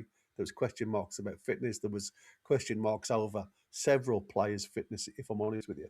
So, for me, I would say, as Wynne says there, use him as the point, if you like, in the diamond. As you're missing Gilmares, Tonali plays the ball through quite nicely. You saw that for Barnes' goal. But you need another link point. And I think if you played either Gordon, Elanga, Gordon, Barnes, whichever way you play it, narrow against these, I think you have a little bit better of a chance to get behind because of where they set up. And again, you can play fullbacks, especially if you get Tino back into the side. What you do again, then you can get that overload and help that midfield become a little bit more impact, especially if Tonali drops a little bit deeper in the 6. And I think that is another thing that we've been missing. I think sometimes with Tonali dropping into that 6 role and then wanting to become the 8, because we know, Eddie Howe doesn't play with a 6, he doesn't play with a 10. He plays with his fluid system. It's a 4-3-3 on paper. Never looks like a 4-3-3 when you actually see the game in the raw flesh, if you like. But I mean, it is interesting to see how and who he picks for this game. Any changes, guys? I mean, obviously, apart from the ones that obviously ain't fit, would you go with the front 3 as it is, or would you bring? Well, Elanga for me, like I say, I've almost lost patience with him now. However, one of the best games Elanga's had this season was against Barcelona when we played them the first game. Horses for courses, I don't know. Big risk for me. I think he, like I said, if he's got space to run into, I think he looks a different animal, if I'm honest with you. And I think that's what I said. If you play him against the likes of Barca who play high line, there is every chance. I mean, Darren Mills is saying Elanga shouldn't feature in any solution. Oh, kid, says Darren. Like I say, you have to get in and behind Barca. If you allow them too much space on the ball, technically, they will absolutely walk. If you think Man City are tight on the ball, Barca are a different animal altogether. You saw when we went 2-0 behind with 2 wonderful goals from Rashford, who I believe is not going to be starting this game. How they control the game. We were chasing the ball. By the way, there were 2, wonder strikes. Oh, they were very good goals. I'm never going to deny that. They beat us that night. Yeah, I mean, it is going to be an interesting one. Go on, mate. Yeah, I'm guessing we're all seeing Ramsdale in midfield. Obviously, Bruno's not available there. And for me, Ramsdale in midfield, I hope not. Sorry, Ramsey. I tell you what, playing 2 keepers could be. I'm going to say could be a benefit. Could be a benefit, but Ramsey in midfield, and I'm guessing across the front, do we do something a little bit different? Do we go with Asula on the right, Gordon on the left, and Voltemada up front, and then you've got exactly what I was thinking. Oh, in which case it's wrong. That's not the system to play. Oh, that's so mean. Not for me, I'm afraid. Not for me. No, but does that give Barcelona something different to think about? Ooh. I think it Well, works as soon as got a lot the of argument pace. is that Walter Morta, he was there, you know, he was in the house, as it were, against Barca. If you told me Yeah, we was ever going to say that, I swear. yo, dude. But, What's just you happened? know, that would have been fresh off the street, straight into the team, you know. It's like seeing your granddad drinking a bottle of Wicked, isn't it? What's the matter with drinking a bottle of Wicked, like? Oh, bless. Oh, I love it. Yeah, this is the. Go on. Can I just ask you guys a quick question? If the worst happens and we do lose against Barcelona, and then we'll go on against Chelsea and we'll lose then, what's your positions then? Where are we then? So if we have a bad loss against Barcelona, say, there's not much chance we're getting back in the Champions League, and we'll lose against Chelsea, where are we at that point? Because the week after we've got Barcelona again, then Sunderland.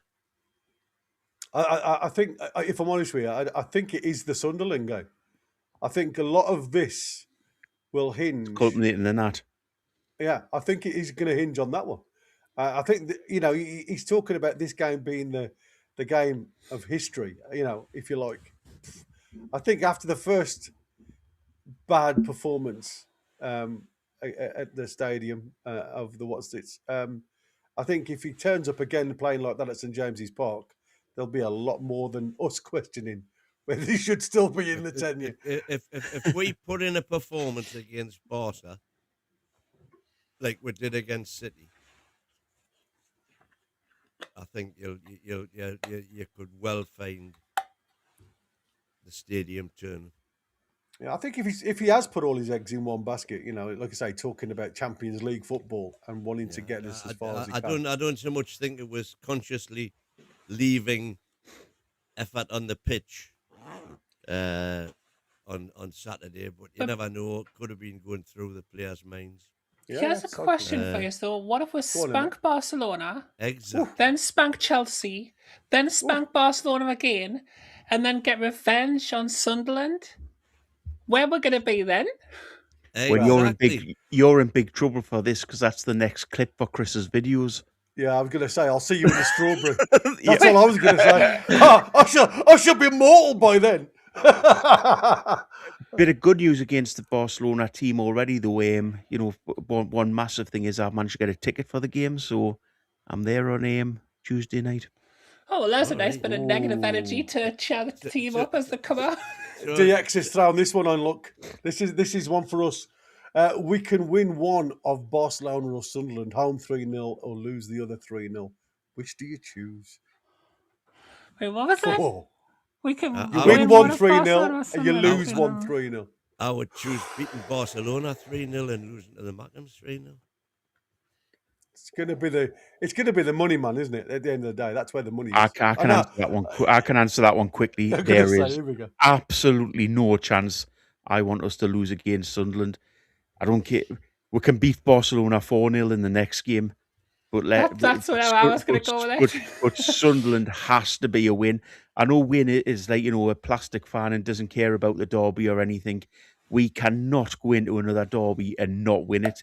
If we go into another derby and don't, you know, it's just going to be unbearable. I used to work with Sunderland fans. They'll be all over me Facebook.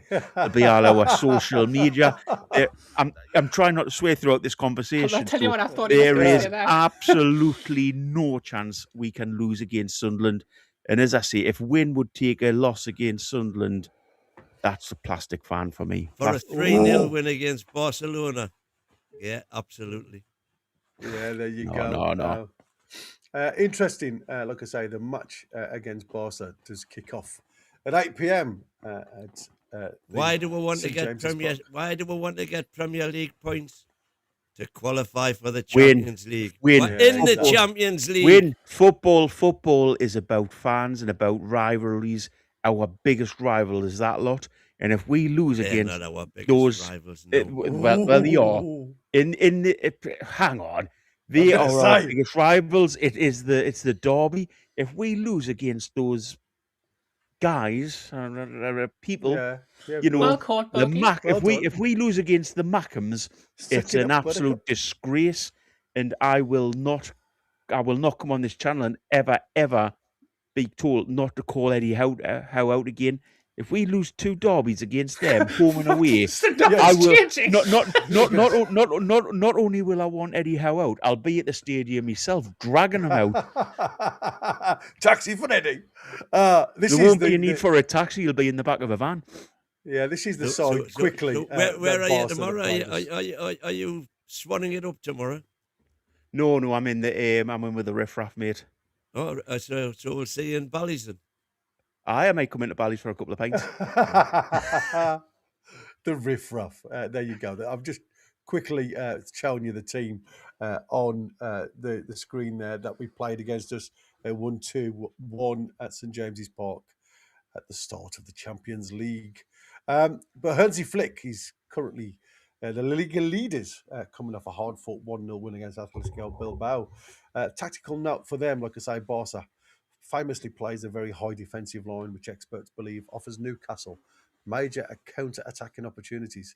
Pacey players like Andy Gordon or Harvey Barnes, they haven't put a Langer into this credential. Maybe they're seeing more into this with Harvey Barnes being that other player on the right-hand side, which we've seen Eddie Howe do a couple of times. So is that another little vision, if you like, into the future, what we've seen Eddie Howe do previously in other games by moving Harvey Barnes?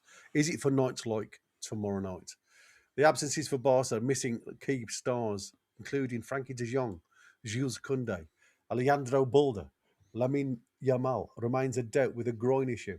So we could, still be, invested in this. There's a couple of players that apparently have taken knocks. And again, we've got a bigger fish. I mean, I remember Yamal having problems with that groin the last time. And again, it seems as though there's rumours out there that there's some type of issue again. And yet the Barca journalists were specifically asking Eddie how he was going to deal with Yamal. Exactly. So that doesn't, to me, sound like a player who ain't going to be playing. No, I think this is all that's paper the local talk. Journalists asking that question. The Barcelona I think it's all paper journalists. talk. Yeah. If I'm honest with you, I think it's like I say, trying to keep it all in their pocket, as they always do, these boys. And listen, I'm sure the answer was Louis Hall. Lewis Hall, keep him in the back pocket. Keep him in the back pocket. Don't worry about it. And What are you like I worrying say, about? Connor has just told me that he trained today, so he can't be that bad.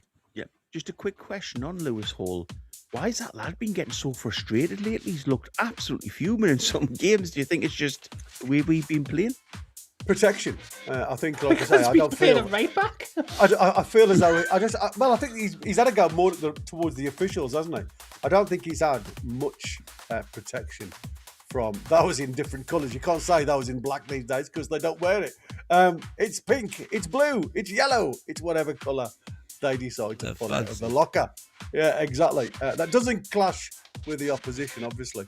Like I say, there's been a couple of transfer gossips, and I'm sure the lads later. Marcus Zanesi has also been parted towards us from Bournemouth, another Bournemouth player. Dominic Solanke, really somebody that Wynn loved last season. Yeah, you still love him this year. Apparently, he's a big favourite of Newcastle. Obviously, we've also got Leandro Trossard. That is, I bet he is after being almost 31-year-old. I bet Solanke will crawl to Newcastle after probably getting relegated from Spurs. Exactly. I bet he would. Luis Suarez is also another one that they've looked at, according to a lot of the rumours. And Luis Suarez? Akliushi, not that Luis Suarez. He's far too old. I was going to say, I thought he was Sporting. Yeah, Luis Suarez. Nah, he's in Inter. Yeah, exactly. There you go. And here's Christopher. There you go. Lovely. Some takes just unbelievable. What I've listened to in the last hour and a half, but it is what it is. It is what it is, and we shall continue listening to some of that rubbish, of course, until 11 p.m.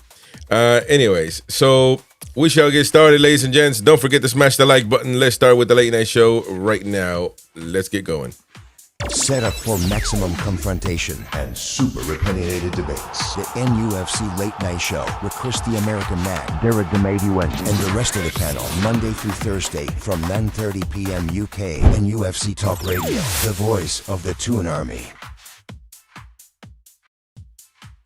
NUFC Talk Radio live here. It is 9:30 in the UK, ladies and gents. Time changed, and it threw me off. It still throws me off. I think time changed for you guys, didn't it? For you lot. Yeah. Well, that was told us to. No. Did it change for us then? It must have changed for us. Because it changed. Like a week, 2 weeks behind, yeah. Yeah, well, there you go. The New York Times Strands puzzle today. It was all about the clocks. As usual, we are ahead of you. Anyway. There you go. Don't forget to smash the like button, folks. Subscribe to the channel if you are new.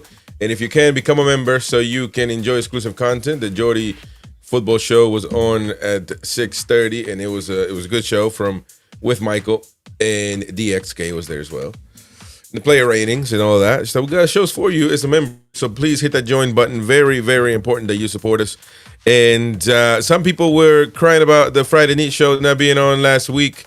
Well, it looks like this Friday Neat show is going to go from 8 p.m. into midnight.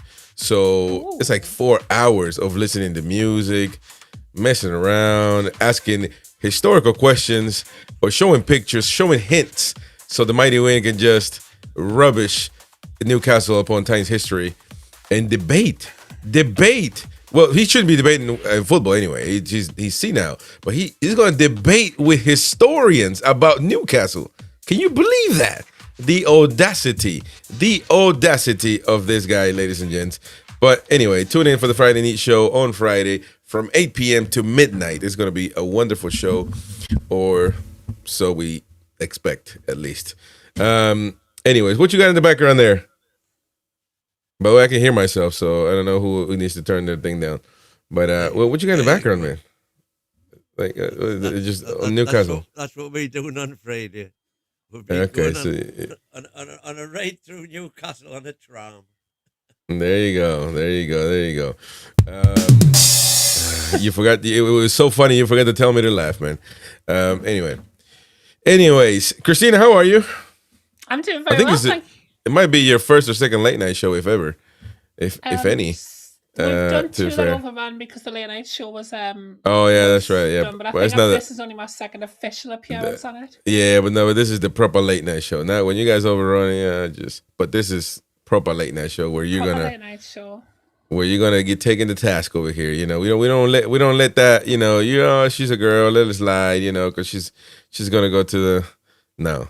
We take you to task here. And we got a new participant, ladies and gents, Sean from County Durham, here in the house as well. Sean, how are you, buddy? Oh, we can't hear you. You're muted, your sound.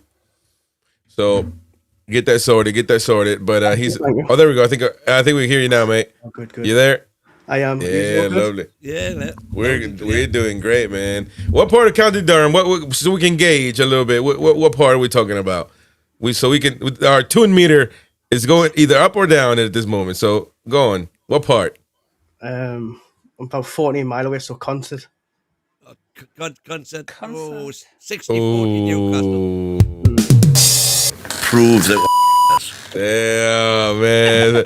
So your neighbor, if you maybe 70-30. If you go to your neighbor right now, your next door neighbor to the right of you, to the right of your house, what do you think they are? They're Toon fans or?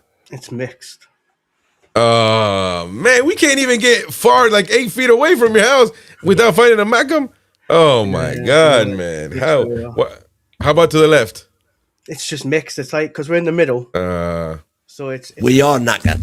So you would say 50-50, would you? Yeah, I would say it's 50-50, yeah. All right. I thought it was a bit more Toon. No. And why is that win? Because Nout from Newcastle, so why would you assume that? Just because it's to the west. East Durham is all Sunderland, but West Durham tends to be more Newcastle. Oh, man. But listen, if you, because I just spent a lot of time in Anfield playing, which is on the way out there. You spent a lot of time at Anfield being a Liverpool fan before the takeover. We know that. All Newcastle. in the Fato. But the County Durham is huge, man. I'm looking at the map here. It includes the North Pennines. Is that what it's called? Pennines. National Landscape. It's the whole thing, man. That's pretty big. That's pretty big. So you can actually live close to that national landscape and say you're from County Durham, and I would think you're from Newcastle, but you wouldn't be, would you? I mean, that's pretty far out. My goodness, that's interesting. That's interesting, out, man. That's far out, man. That's far out. By the way, quick chat from Seth Freeman, who I assume is a country-mate of yours. Do y'all like Americans supporting the team? I've become a fan over the past couple of months. Well, good for you, Seth, my man. I don't know why I had to fake. I don't know why I had to fake the country accent, but don't ever do it again. Well, he's putting you all in. Well, yeah. Oh, that's right. Hey, that's true. That's true. Hey, get in. There you go. There you go. It could be. Let us know where you're from, mate. That's from Texas, I assume. Well, why would you assume that? There's so many places in America that speak like that. Go. The South, where I'm from Missouri. So we don't need to be from Texas, man. What's wrong with you? Anyway, so Newcastle play Barcelona tomorrow. That's interesting. Well, for the happy clappers, you're going to be happy no matter what. We lose 5-0 or win 5-0, you're going to be happy either way. So you're fine. Now, Sean, I have to take you to task because you sent me you called in the other day and you said that Newcastle fans told you Eddie Howe in, Yes. right? Which is fine, but those conversations came before the game. Those videos are before the game. It would be interesting to know what they said after the game, which I'm not going to say that they're not all going to say, Eddie Howe. I think the vast majority on a sober night will tell you, yeah, Eddie Howe needs to stay. But the stadium has booed him already, or in the team, by the way, not just him. So I don't want to get into this Eddie Howe in or out thing because the whole hour and a half was on about that. No, I'm saying the whole hour and a half was about that, and it was kind of boring, to be honest. With you and Boaky going at it. So I want to deviate from that. But I want to ask Sean, though. I mean, you're especially Newcastle fans over there where you're at. What is the sentiment out there? I mean, the true sentiment. Whether they want him in, but they still are saying, he needs to change this, he needs to do that. What are the sentiments around the tune? Well, a lot of people are saying still give him time. Obviously the players that were brought in, like one of them said, the players were brought in for the last old system, so they need to get new ones for the new system. But they keep going about we've got money in the bank. But a lot of them are saying still give him time. What he's done for the club, what he's done for the community. So there is still that big debate around him. A lot of them are backing him. Everybody is saying we need a new striker, so they're all saying he needs to go out and get a striker. But there is a lot of them saying still give Eddie Howe that time. Yeah. And you can, to a certain extent, you can say he's deserved that. But football moves on, so that's something to think about.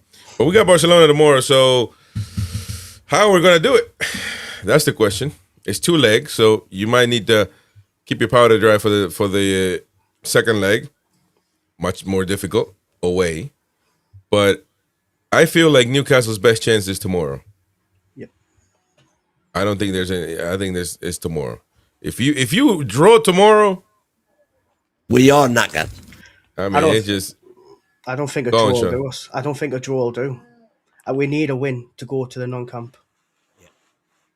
Because the problem is, Sean, and I'll let you finish. I'm sorry, but even 2-0, it's a dangerous score, man. So it's that's why I don't know. But go on, finish your point. If you offer me 2-0 now, I'll beat your hand up. Yeah, I would take 2-0. If someone said to me, we'll give you a 2-0 lead to go into non-camp, I would take it. No, of course.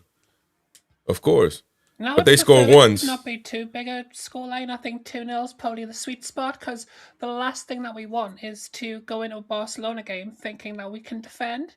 Because games that we set up to defend in, we generally get turned over in.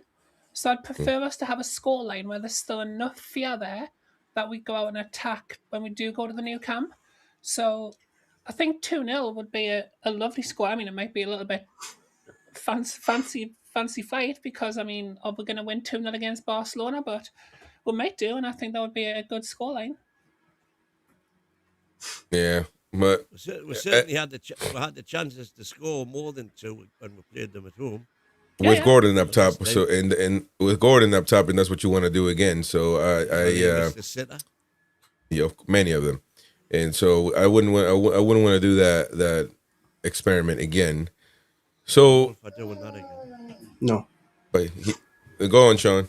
I just think obviously we've got to take them on. Do you know what I mean? Barca's not going to like a team that's taking them on, and that's why we have to win at home. Because if I'm right, what I'm saying, I don't think Barca's lost at home either. They haven't lost a game. That's an interesting topic there. But the thing, I don't. Well, obviously, you have to go out there. But what are you going to do? You can't sit back. You can't speculate. You got to go out there and play your game. The thing is, you got to finish your chances. And in my opinion, the best way to do that is with Walter Mata up front, and Gordon and Harvey Barnes. And I'll be honest, between Elanga, I think you had to play Elanga because there's no other chance. But I think that those four up there, you've got to give it a proper go. I mean, I don't think that the midfield also is lacking with having to have somebody that's not supposed to play there. They don't, because when you're talking about a 10, right? Well, Tamara needs to be a 10, which I don't necessarily disagree that he can't do 10 or false 9 capabilities. But the fact of the matter is he's going too low and too deep, and for whatever reason that is, he's staying there. So that's not working. So if it's not working, you can't keep doing it. It's not working. Can't keep the same tactics. How would you line up with because you mentioned that you would play Barnes, Gordon, Walter Mata, and Elanga. How exactly would you line that up? Would you have one of them playing as the 10, and if so, which one? Harvey Barnes. I would do Barnes as 10. See, that's an interesting, because I've heard a couple of people suggest that Harvey Barnes in the centre would work as a 10. I would love to see it. I would like to see how that works out. I'm a little bit concerned that maybe the reason that we don't try it is because he's one of these players who, in the centre, there might just be a little bit too much happening around him. And that's why he likes being out on the outside, so that he can cut inside. And you've only got 1 or 2 players who are going to oppose you there. Whereas in the centre, you could have up to 4 players around you. But I would definitely like to see us try it. I think that the fact that Barnes is not going to have much space to run or to have pace, that's going to benefit him, because he doesn't particularly have that, and he can have the ball quicker. He can be free to be really, really all over the place. Play off Walter Mata, play with the wingers, even shoot, or put himself in that position. And of course, you got the wingers doing what they're supposed to do, and Walter Mata is forced to stay up top, to stay in the box, because he can't run into Harvey Barnes. He will have to stay there, just like when Walter Mata was playing as a 10 and Osula was there. Walter Mata couldn't get in the box, so Osula's there. We saw it for 20 games, man. When he was playing up top, he was static. He hasn't got the mobility. When? Well, you've shown it. How many? Him the whole time. How many games you mentioned? Well, he went 23 playing up top. No. Okay, so 20. Scored 2 goals. How have we 5 done? and 6. Right. How have we done with Gordon's mobility up top? Well, we did very well, didn't we? No, we haven't. He's missed sitter after sitter. He's missed so many sitters. It's laughable up top. He's played two decent games. Every game he win. I want to calm down. I don't want to get angry. But he has missed. Go on, get angry. He has missed. He before the Carabao game, I believe, if I'm not mistaken, or the game before. That was his first goal as a 9 in open play in 300 years, man. You can't not say. That was the first time he played there in 300 years. Because that is. Say, well, okay, then you're lying. Now you're lying. And that's the problem. That's the problem. No, you're lying because we had played with Gordon there plenty of times, and he was bad. He was, because that's not his position. That's not his position. Before Voldemort came, we played him there. See, I No, think we played him.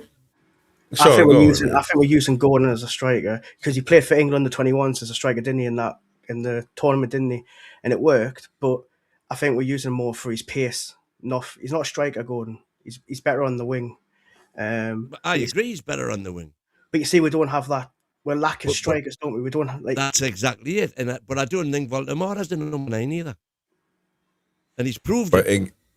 So he's proved it to what? He has scored the goals he scored with poor service. Not playing Once again, we're in the same thing. Once again, man, with poor service, he has scored goals. You're saying Gordon misses chances. Yes, and that's great. I want me strikers to miss chances because it means they're getting into the right position. No, I don't actually. Voldemort scored his 5 goals. It was 5 goals from 6 shots on target.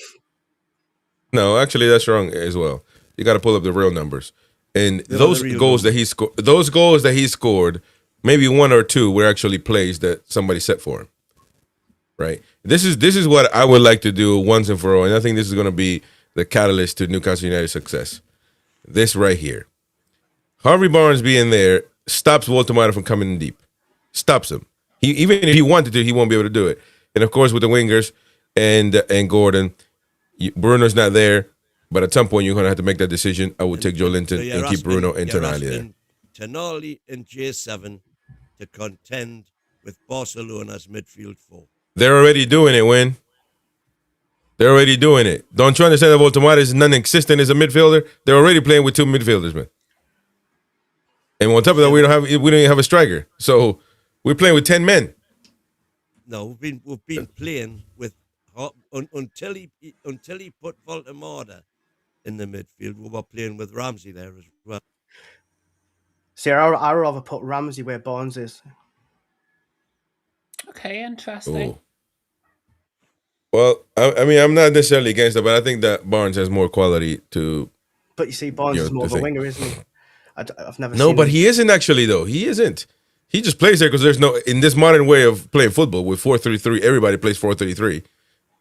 You know, it's in this modern way of football. You have to. The 10 has to be a winger nowadays. Even Messi, who is really a 10, had to play a winger for his whole life. I'm giving you a clear example. 4-3-3 at Barcelona. He had to play on the right, but he wasn't doing wing.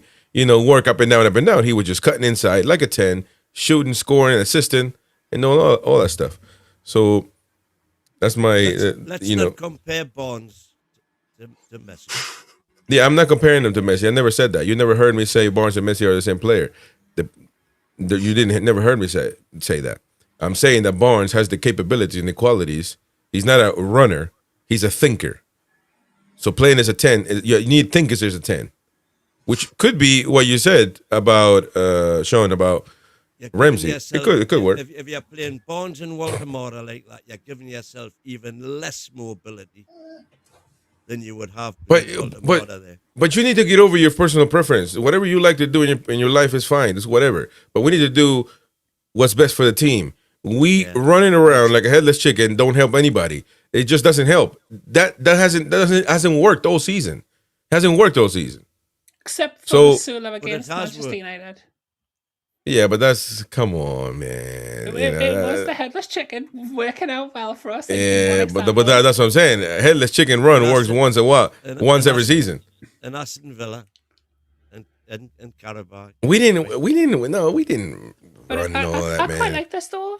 Like, I mean, just should we mention exactly what it is though for those listening on radio? If you're listening on the radio, that's right. Because I would do. Well, I haven't even looked at the center backs to be honest. But you got Ramsdale here, Byrne, Chow, Trippier, and Hull, which. Probably put Livramento there to be honest, but he's not going to start. He's not going to start. He's not going to start. I would start him. I'd rather start him and burn him out.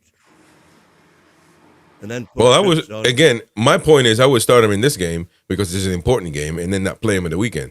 But exactly. Eddie Howe's not going to do that. So Trippier there, Tonali, Joe Linton. There's nothing to say that Joe Linton and Tonali can't play. Hold the midfield. Why couldn't they? It's just Tonali and Joe Linton can handle that midfield easy. Easy. In Barnes, Gordon, Ilanga, and up top, Walter Mata. If you're listening on the radio, thank you very much, Christina, for that heads up. And, there you go. I mean, you had to try something different because it's not working. I mean, you argue with me, Walter Mata is not working in midfield. So why do you want to keep doing that? Because I want to tell him, don't go deep in midfield, stay up Yeah, the pitch. Right, but if you are, then why can't Eddie Howe tell him that? I don't know. But you say he's the mastermind. It's not just Walter Mata, by the way. It's the rest of the team. So It was typical again on Saturday. We take the lead, and then for some reason they start sitting back. I'm absolutely certain Eddie Howe was not telling them to do that. But we've done that all season. Yeah. That can't be. But that can't be. I understand your. Listen, I understand. I understand you, man. He gave you a cheeseburger when you needed it, when you were hungry the most. I get that. I get that part. But if it's happening all season, you have to use your brain cells, man, and say, you know what? There's no way that he's telling them not to do it, and they're doing it, because he would just get rid of them. Or who for? You would assume that. Who's he going to get rid of them for? But the point is, if they're not listening to me, whoever is going to listen to me is a better option. That's the point. Why would you put a player that doesn't listen to you? Christina. I think it has to be coming, from something that's being worked on. Unless they're just literally not working enough to where the players go a goal up and have no idea what to do next, then I think there has been a clear change in how we as a team are handling going ahead in games this season. The last few seasons, Eddie Howe has had the team very much playing high intensity football the entire game, pretty much like we played against Manchester United this season. But if you look at a lot of games we've played, especially against the likes of Manchester City, is probably where we see it the clearest. But we've done this against like Tottenham earlier on the season. We did this against Fulham. We did this, I think, against Wolves. Like, there's games where we've taken the lead and then we for some reason sit back. And I don't think there could be any debate that at some point that must be coming from Eddie Howe. But I think there is a debate in why that's coming from Eddie Howe, because I believe that that's got something to do with some sort of grand strategy of keeping the players fitter when we've got more games for the season. And it's not working. We are terrible when we sit back and defend. But I think there is a why rather than just Eddie Howe's getting this all wrong. I agree that it comes from Eddie Howe, but I don't agree that he's just decided to do it for like laughs and giggles. Well, but it's clearly not working. We can't sit back. Whoever said that we can't sit back is right. I mean, because that's not what we do. That's not our play. So the thing I didn't understand was, why did he take off? He put Lewis Hall at right back, took off Trippier, then bring on Dan Burn, put him at left back, and then bring on Tino Leverminto. What's that all about? There's a lot of that was what I called imbecilic. A lot of confusion. I think there's a lot of confusion in them players. They don't know what they're playing. I don't think they know the system. Well, that's the thing, because they're getting confused. They're nobody knows what's happening. We're switching every 2 games or so, and I don't think that's the way of doing things. Of course, Christina needs to be jailed according to Boaky.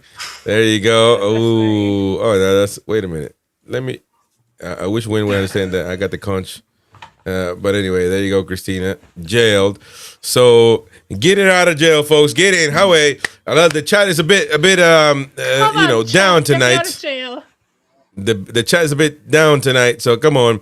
Let's see some chat there. Ricky D, not the first time Gordon has dispossessed Casemiro. He did the same at Old Trafford, which led to a chance, says Ricky D. So I'm assuming he's a Gordon fan up top. And David Spence, it won't be effective in midfield. Nick Voltemata needs to be in the box with the wingers. Exactly, 100%. I agree with that. I mean, Voltemata definitely fails in midfield. What I was just going to say, just before we move on from the formation that you were going to put up there, would you accept Harvey Barnes on the left and Gordon as the 10? Because if you look at a couple of games, he's very much a player who, he kind of kicks and scratches. He wins possession in the centre of the field. And I think that might give a little bit of cover, because Wynn mentioned that he was a little bit scared about J7 and Toon Army holding off Barcelona's entire midfield. Would it be worth maybe having Gordon in that number 10 role so that he can drop back a little bit and maybe put a cat amongst the pigeons, so to speak. I tell you what could be a masterstroke, doing what you've just said, but telling Gordon just to stick with Pedri wherever he goes.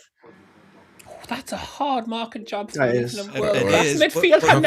but Gordon's got the engine to do it. No, he doesn't. Though, to be Because fair, Gordon switches off. he does keep Just because running. you can run don't mean you can defend, man. He's gonna be running around and get sacked and get sent off like he did against Van Dijk. Come on, man. What is this going on here? That's a worry. Oh, no, it's not a war. It's exactly what's going to happen. He's going to get away. He's going to, it's not. And by the way, you're losing a winger. We are doing things just to fix something else when we don't need. That's the part. War Captain Bruno super chat there. Free War Tina. Give her free woman of the tune. There you go. Thank you very much, War Captain Thank Bruno. you, War Appreciate Captain you very Bruno. much. Appreciate that. Now, Eddie Howe has spoken a lot. Now, here's the thing. One of the quotes from today that caught my attention. That Eddie Howe is usually very measured when he speaks. Some fans complain about that because there's no passion in his statements. Even when we lose, maybe when we need a little bit of passion. But it's weird because today he started referring to this game is our season and the biggest game in modern history for Newcastle United and all that. And by the way, first of all, I did tweet and then I deleted it because I thought it was just whatever. I'm just going to delete my tweet. But I'm going to reiterate on here live. The love fest, the love-making affair at the press conference tonight for Barcelona, it just a tad, not all the way, but a tad embarrassing. I mean, what are we doing here? Is this the Tino Asprilla testimonial we're playing tomorrow? Because a great team, historic team, greatest game. What do you think about Lamine Yamal? What are you on about? Show some personality, some passion. Don't show any respect to these lot. What's going on here? The whole atmosphere of that presser, by the way. I know you're about to. No, he didn't actually. I was listening in English, and I didn't hear a good evening behind that. I heard very English folks asking these questions and with the whole atmosphere about it. It was just weird and odd, man. First of all, there was a lot of people in there. I don't know why. But maybe because Barcelona's coming to town, so there's a lot of journalists. However, with that being said, you don't show that. We know Barcelona is bigger than Newcastle, but we're basically turning over tomorrow. You know what I mean? I hate that. We can beat them. We can certainly beat them. There's no doubt about it. It's going to be a very difficult task, but we can't start with the match coverage, which is the presser, in a sense. All lovey-dovey, and more or less, we need to just give them a round of applause when they walk in the stadium. Come on, man. What is it? This is not the Newcastle. This is the mighty win Newcastle that he wants. But that's not what the proper Toon fans are, man. We get into him. We get on him. We get the atmosphere going. That's what he needs to be about, not love making about Barcelona. Come on, man. I actually agree 100% with Chris here for a very rarity. Absolutely, I agree with that. Yeah. That's exactly the thing that scares me about Barcelona. Isn't Barcelona? It's not the form that we are. Vote for me. Oh, maybe I shouldn't raise my arm like that. I caught that. That nobody vote for me. Cancelled on YouTube. But can I just point out that my agreement with Chris was for the statement before his vote for me. There you go. But my biggest. I meant to do this. Against Manchester City, I have said all season that what we need to do to them is we need to not show them the respect that we keep showing them, and we need to act against them as a team that we're annoyed at for the fact that their manager keeps flirting with our players after every game, worse than me on Instagram. So, we need to get into the teams like that. You sit off against Manchester City, they're going to punish you. They've got too much quality. And it's the same with Barcelona. You need to get at them. You need to go out there with that passion, with that fight, with exactly what we showed against Manchester United. Because if you sit off and show respect to Barcelona, then we're going to be coming out of this game, looking at the game at the Nou Camp, thinking, how on earth are we going to turn around a 4-0 deficit? There you go. I mean, I 100% agree with you. I mean, and what do you think, Sean? I mean, come on. We can't show weakness, man. No, because if you show Barcelona too much respect, they're going to rip us apart. And they're going to show us what kind of quality means is quality. You know what I mean? We need to go at them and show them that who we are. You know what I mean? We need to get in. Don't give them that respect. Yes, they've got quality players, but them quality players do not like to be pressed. You know, and if you're going to take Barcelona on, you can't give them that inch. Yeah, no, you can't. You can't. You have to take the exact same thing that we did against PSG a long time ago needs to happen again. It was just intensity at its best. Everybody was up for it. We weren't showing no respect before the game. Greatest history in the modern history. What? That's showing weakness, man. I mean, your manager, Sean, help me. I know you're from County Durham. I know you're half and half. I know you're half, but you don't say that, fool. Sean, you're County Durham. I know you're half and half, but come on, man. Not even a Mackham would agree with that, man. Come on, man. We can't. The great modern. Do you think there's a chance? Do you think there's a chance? First of all, chat, if you can help me get back out of jail, please do. But do you think there's a chance that Eddie Howe might be just kind of lulling Barcelona into like a false sense of security? It make them think, oh, this is going to be very respectful. The two clubs have got such history together. We've shared a common love for Bobby Robson in the past. You know, we've had some players who have respected from each team. Can you just come here? We'll have a nice friendly game, and then the game kicks off. And it, all hell breaks loose. Newcastle United come out there, get into them, and turn them over.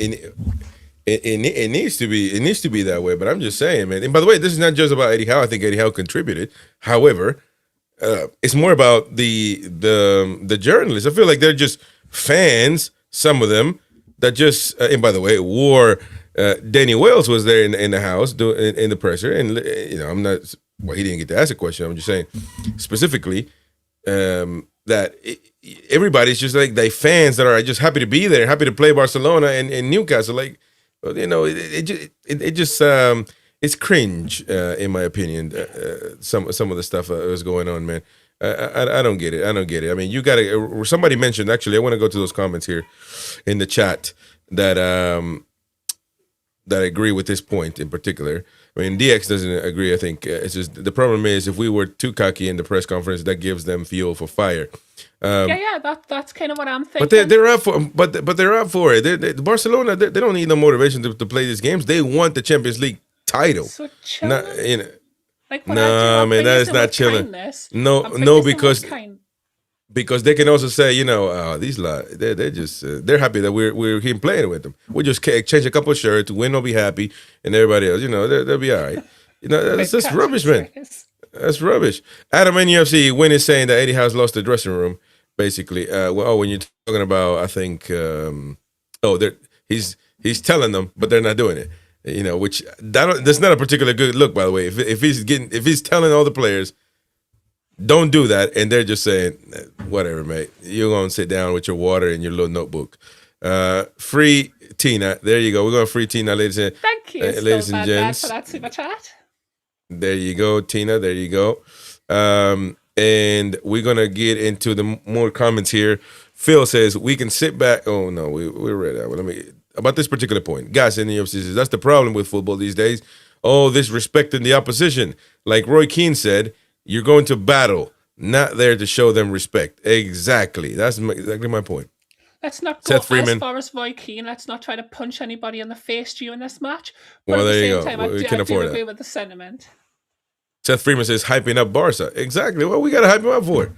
We need a bullet. We need a almost curse there. I think we need a we need to rubbish them, man. If they ask me about Lamine Yamal. I was listening to that, right? And listen, Lewis Hall is a young lad, but Lewis Hall he did pretty good at it. He would just basically out-treat him like I treat any other player. But why is there a treatment? What is this? He's not even as good as any star, really. He's just a good talent, an excellent young talent that might become somebody important in football. But he's not even there yet.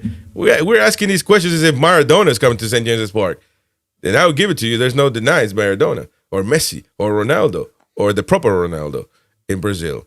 But Lamine Yamal, He can't keep a girlfriend, for God's sake. So come on, man. Wow, shots fired. It was the Spanish reporters who were asking that question. That's the one particular case, man. But where did this the greatest game in modern history for poor old Newcastle? But it is. In Barcelona. But why do you have to? First of all, we'll see if that is the case or not. I don't know. But regardless, why do you have to talk about that? We're supposed to compete tomorrow, fool. Do you not know that? Yeah. And I'm not a fool. What I'm saying is, it is the biggest game in our history. Why do we have to talk about that? It's the first first of all, knockout game we've ever had in the Champions League. Oh my God, this dude, he has 0 ounce of competition in his body. I swear. Zero, man. Anyways, proper Geordie, Sean and Christina agree with me. Well, I've got zero lack of competition. I'm the only one who thinks we're going to beat them. I think we're going to beat them. But that's not competing though. Go on, Christina. Just to kind of put this, both things can be correct. This can be and probably is one of the biggest games in this club's history, certainly in modern history.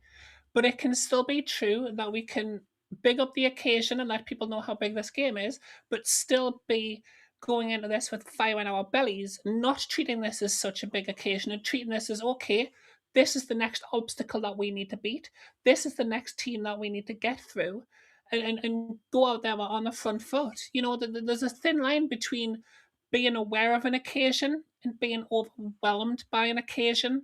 And I think maybe that's kind of what's worrying a few people about that press conference, is that it was a little bit on the friendly side, but a lot of Eddie Howe press conferences are. I think we can still think it was. You didn't? I think we're making mountains out of molehills. No, of course it wouldn't be. Of course it wouldn't be for you, man. And Lord have mercy. It would be a shocker if you actually thought anything was, if you would tend to just dig in and find the truth behind things. Yeah, instead of just believing the ice cream man. No, you're just digging in for someone that's not there. See, I think we'll do all right tomorrow because we seem to step up on these big games. I think we'll turn them over. And I think we could. I've just got this feeling we could turn them over. Do you know what I mean? I just do. But 6-0, the fans in the ground have to keep cheering. Don't go quiet. You cannot let that stadium go quiet. And I don't know how many they're bringing, by the way. And incidentally, this is yet another case. They'll bring their full team. In England, it would appear, just going on evidence, that there appears to be a way somehow of navigating the draws, balls in the freezer and all that, to make sure that we get tough cup draws all the time. And it would appear the same thing's going on in UEFA, but not to our clubs, to their chosen clubs. So they've given Barcelona what they thought would be the easiest tie in this round, as opposed to PSG, who've got Chelsea. And again, they are in the weakest side by a long way of the draw. So we've actually benefited from that, in my opinion.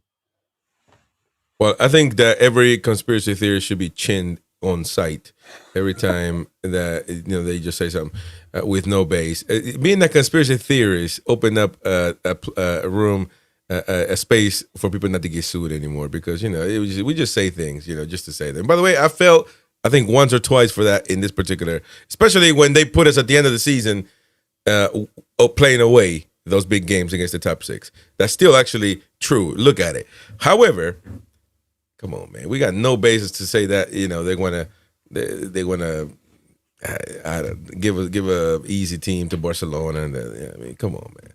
It's just, to me, they do that. The draw. I don't. The whole draw. What, Spanish teams have easier teams? Real Madrid got the most lucrative tie against City. PSG, that's lucrative to you? PSG got a tough. It's the most lucrative tie in the competition by a mile. Yeah, but what do you? So what was the? So now you're losing me. What was the conspiracy thing? I thought it was to make it easy for them. No, they had to make it easy for one. And so how do they compensate for that? Give them the most lucrative. Okay, so basically, we're one team conspiracy. That's what you're saying. Just one team. Which one? Which one did you choose for it to be today? Real Madrid. That's the team that. Real Not Real Madrid because they're playing. So there's two teams. Anyway, before we play violins, man. Who Bayern Munich playing? They've got. So you don't even know the details, and you're bringing up a conspiracy. No, I looked it up the other day. God, man. Lord have mercy. Listen, it to man. you. I sent it to you. Yeah, but you know what I do with rubbish. I put it in the bin. The Bevis says, happy to take part, FC. All Howe's doing is saying, look at what I've achieved. The group stage is a joke, though.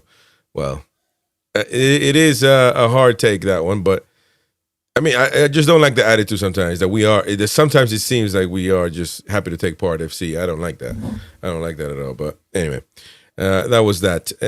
Super chat there from Boaky. Tina loves WWE. Let's go for a 3 out at once in the Royal Rumble. Jill, Tina winning. Sean. Oh, let's get rid of the happy clappers. By the way, Sean, with one super chat. That's being dodgy a little bit. To be fair, that's a little bit dodgy. We'll for a $5, you can have it. But Sean hasn't done anything. Sean doesn't say he's a happy clapper. Sean, you're not a happy clapper, are you? No, I'm not a happy clapper. No. Actually, you said you want Eddie out, if I'm not mistaken. I did, yeah. I said Eddie Howe. Oh, how dare you, man? You're supposed to be a Geordie. How dare you say that?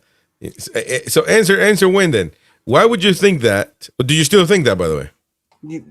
I still do, yeah. It's the performance. It's the way that the team we're playing. Do you know what I mean? It's like when we seem to take the lead, we're hiding stuff away. Like the team doesn't know what to do. Eddie Howe's not barking instructions. Or if we're winning at half time, as soon as he gets in that dressing room, they've came out second half and just sat. There's no I don't see the ambition from it. And when he played against Sunderland, that was the game should have been like where it's a derby, so you should be up for it. But I didn't see no character from the players. I didn't see no fight. I didn't see nothing. So, what do you think's causing that this season, though? Because previous seasons with the same manager and many of the same players, we haven't done that. So what do you think's changed this season that has led to this defensive mindset coming when we take a lead? Because it can't just be Eddie Howe, because Eddie Howe was the same manager who did well for the previous seasons, getting us to Champions League, winning a trophy, like all of that good stuff. So it can't just be a case of, it is Eddie Howe. Why is Eddie Howe setting the team up differently this season, in your opinion? Sorry, that's quite an on-the-spot question.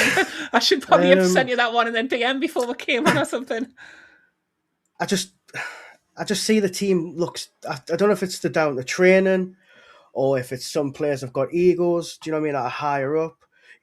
He's got his favourites. I don't know. I know a lot of it came from the Isaac, didn't it? Where we saw the Isaac, and that upset the camp. Mm-hmm. And I feel, the way Isaac treated Newcastle, I felt it gave a lot of players in there the chance to do. Hang on, could we do that? Because it's like Toon Army. He's doing this. His agent's pushing him out, but I haven't seen Toon Army come out yet and say it's not true. I don't know. He's played very well since that rumor came out, though. To be fair, I mean, Toon Army's probably been one of our better players. He's always playing good, man. I agree he's with always Toon Army. Playing good. I love Toon Army. Like the passes from him were absolutely amazing in that game. Wow, it's crazy. I don't think for, at one point everybody's been in jail at once ever. I don't think. Yes, welcome, Chris. Thank you. We for are the knackered. Super chat. We are, and this is. And this is just, by the way, and this is, by the way, out of spite, not because I deserved it, because she clearly is a happy clapper, and did it out of spite against me, which is fine. But there you go.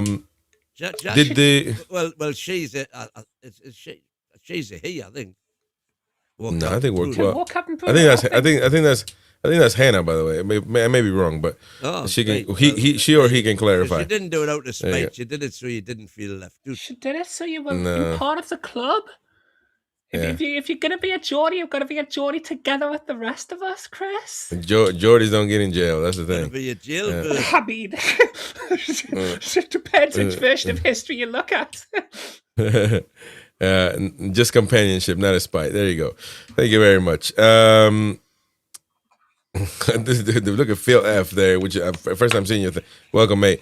Reverse Uno card, release the happy three. Ah, come on. See, that's the thing, though. That's the thing. Doing it out of spite. Doing it out of spite. That one was out of spite. Doing it out of spite. I'm telling you. And that's fine. There you go. Thank you very much, Phil. Appreciate it very much indeed. So, yeah, and those are one of the few quotes as well from Eddie was about Tino, more or less not, I think he's going to play. I don't think he's in that type of, he's not ready yet. I think the fact that he came on Saturday means that he must be fit. He wouldn't be playing him if he wasn't. Well, of course he's fit to play, but he, to get, I guess, match fitness back after being out for a long time, that's the issue, I think, that he wouldn't even start. Maybe he'll come as a sub against Barcelona, but he wouldn't start.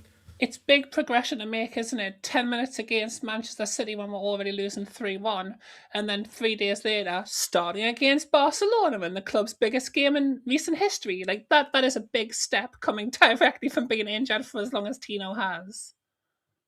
True, but I seen also a lot of it as well, seeing online, that he brung, obviously, Dan Burn on and Tino because the England manager was also there. So you had to get them into the spotlight.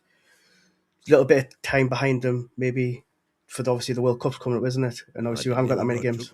I mean, to kind of phase of this very channel, if Tuchel is basing his England selection on 15 minutes of a team that's losing 3-1 to the Premier League champions, England are knackered.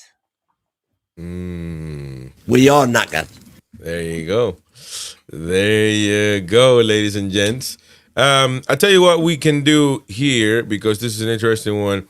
Our own Danny Wells, our own Roman reporter out there in the Northeast, asked Lewis Miley a question. And so let's see. Lewis Hall, I'm sorry. And let's see what was what happened there. Let's see what Danny asked. Hi Lewis, just one on your development again. I spoke to you after you played for England under-21s against Austria under-21s at Kenilworth Road. I think that was in September 2024. You put in a man-of-match display then, and that's less than 2 years ago. Since then, you've become a regular starter at Newcastle, obviously despite that injury. Can you just talk to me about the development and the biggest factors and influences you've had in that short period to go from then to now where you're playing in this game and perhaps in contention for the World Cup as well? Yeah, I think that's the thing with football that I think a lot of people don't see. You have a lot of highs, you have a lot of lows, and I think it's important that when you do have the highs, it's important to sort of appreciate it and be proud of yourself, but at the same time not get too ahead of yourself. And I think it's important that you, once you've celebrated your achievements, you then get back to sort of being level-headed and thinking about what's next. And yeah, I think as for the lows, you have a lot of lows in football. Everyone throughout their career will have had games or moments where they know that they've not performed very well or have had to go through an injury or anything like that. And I think it's important that when you do have these highs and you're in a low, for example, if you've had an injury, it's important that you think of the times you've sort of almost been in really good form as an example, and think about that's what you're doing it for, and that's what's worth it all in the end. So yeah, I think football's a massive journey for everyone, and yeah, I'm really grateful of my journey so far, and I still feel like there's a lot more to come from me and from this team, and yeah, we're looking to show that. There you go, ladies and gents. Danny Wells, they're doing some sideline reporter in the presser. So you can tune in on his show here on NUFC Talk on Thursday. He might have a guest, we'll see, but on Thursday, so tune in for that one in his show. What do you think about that? Lewis Hall, pretty cool guy. It seems like really good player, really play. He says his dad was a Geordie, or is a Geordie. I mean, he's a Newcastle fan. And his mom, probably a Mackham or something.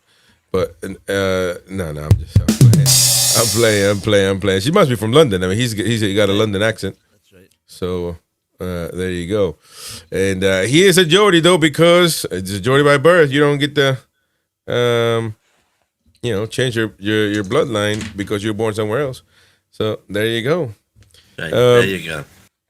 There you go, ladies and gents. Yeah, the thing about tomorrow is, I think we're going to see the same thing over, and In terms it's of Baltimore not being number 9. yeah, midfield and 4-3-3, more than likely again with. Well, I mean, yeah, probably going to be Gordon up top, in the whole thing again, and I think that's going to be a massive detriment. I And it's don't unfortunate. think Baltimore's going to play in midfield. I think if anything, he might be played as an out-and-out 10, if we are going to play him anywhere except for the 9. But I don't think you can play Walter Mata and Joe Linton in the same midfield setup. I mean, that would be ludicrous to play them. If you were just playing like a standard 4-3-3 with the three like dynamic number 8s, if you want, you surely couldn't put Walter Mata and Joe Linton in that same setup. I mean, that would be asking for trouble. What was that? Nope. Oh, is that a cat? That was 2 seconds. Yeah, no, you're good. See, I this is agree. interesting. Yeah, go on, Sean. I agree with Tina there. Like, I could see Nick playing as that number 10 and playing Gordon as the striker. I can see that happening. But putting Nick and Joel together, it won't work. Do you know what I mean? But I've noticed with Nick, he doesn't seem. To me, I don't see him as a striker either. I know that's what he is for the German, but I don't think he has the intelligence to get in the box. He always seems to be hanging outside the box. You know, There's been numerous occasions when he's been late.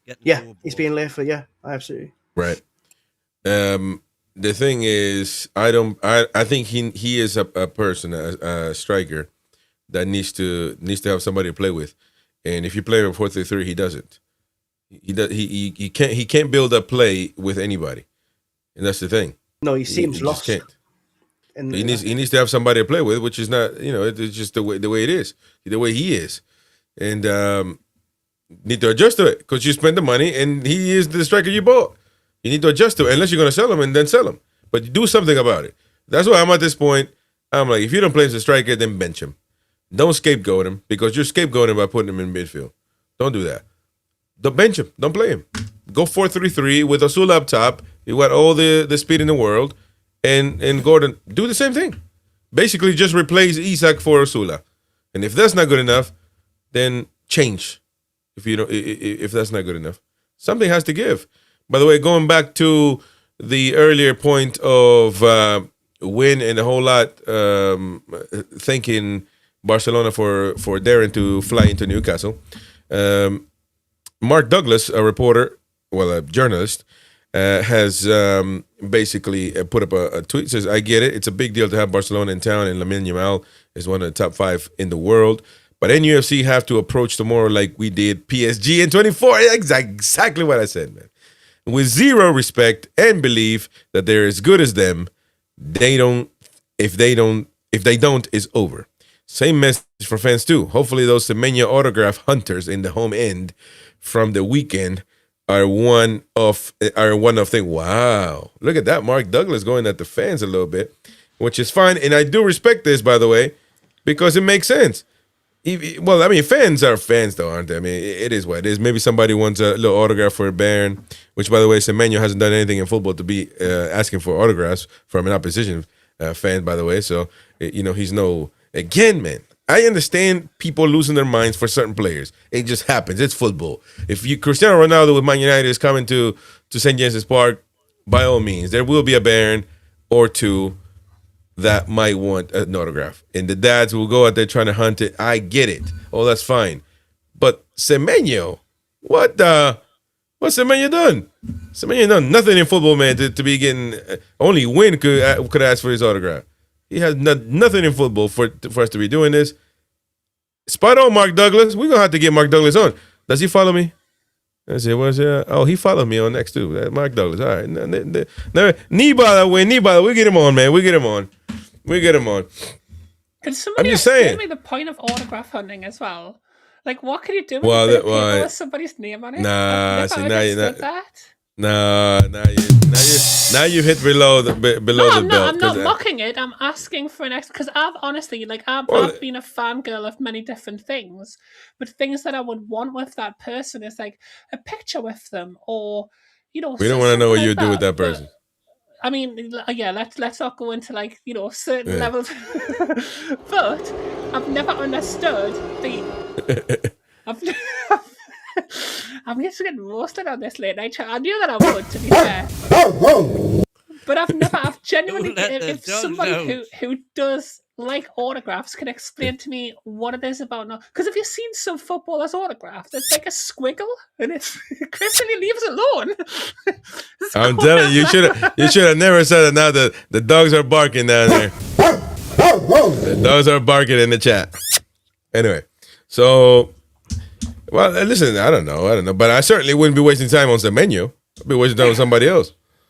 Come on, man. See, I didn't see that, but, there you go. I didn't see that either. But, No, even did I. Yeah. By the way, smash the like button, folks. Come on, man. The likes have been draws, man. Draws. We got to remind people, smash that like button. Come on, it helps. It costs you nothing. Hit that like button. It helps us reach as many people as we can. Help the channel out. Smash the like button. Please help us out. Because giving us that extra little carrot as if we get to 50 likes in the next 10 minutes, they're going to put me back in jail. So there you go. What more could this chat ask for? What more incentive could you? Exactly. Oh, it's rocketing up. Back. What? Is it rocketing up? Of course it is. But back to Mark Douglas's point, though, I agree, as Chris did, with everything that he says in the first bulk of that. We do need to treat this exactly like we did against PSG. PSG were a team who we were expecting to show a lot of respect to. It was, our first time back in the Champions League, and we absolutely went out there as the Newcastle United that I want to see play against Barcelona. And we put it to them. And PSG had never experienced anything like that. And that's what this game should be. When teams from outside of this country come over to St. James's Park, they should have to leave that game thinking, wow, that was an experience. And that's what I want to see from Newcastle United. Don't go into this game showing them respect, showing them time on the ball, letting, Yamal do all of his tricks. Do not give them that time. Go out there, get into them, get the fans riled up, and let's show them what it's like to play against Newcastle United. There you go. I agree with that. Wayne, I'm sure you're knackered, and that's okay. That's okay, man. I just think we're going to do it tomorrow night. Absolutely, we are. I agree. These things happen time and time again. When everybody's flat or lower than a snake's belly, something happens and the magic turns on. The crowd are alight. Under the lights, midweek, bring it on. They won't shut up. To be fair, last time you said that was against Manchester United, and look what happened. Yeah, that wasn't midweek. That was. It was Saturday night against Manchester United. Are you sure? Oh, Man United, and we did. Yeah, well, that's what I said. Yeah. I was bigging you up for the last time you said that was leading up to Manchester United. No, because I also said it leading up to City. I was going to let you just get away with that one. Never mind, Wayne. So basically, you just gamble. So basically, basically you just gamble, and if it works, it works. If you only got 50 chance, you just gambling just to say things. If it's the weekend, it doesn't work quite so well, especially that 8 o'clock kickoff at the weekend. There you go. You could have just taken that win. You could have just taken it. Lord have mercy. Listen, it was horrible on Saturday, man. There's no getting away from it. I know, but we need to bounce back from that. You know what I mean? And we've done that so often. And go to Barcelona like we did against PSG, because PSG didn't know what hit them.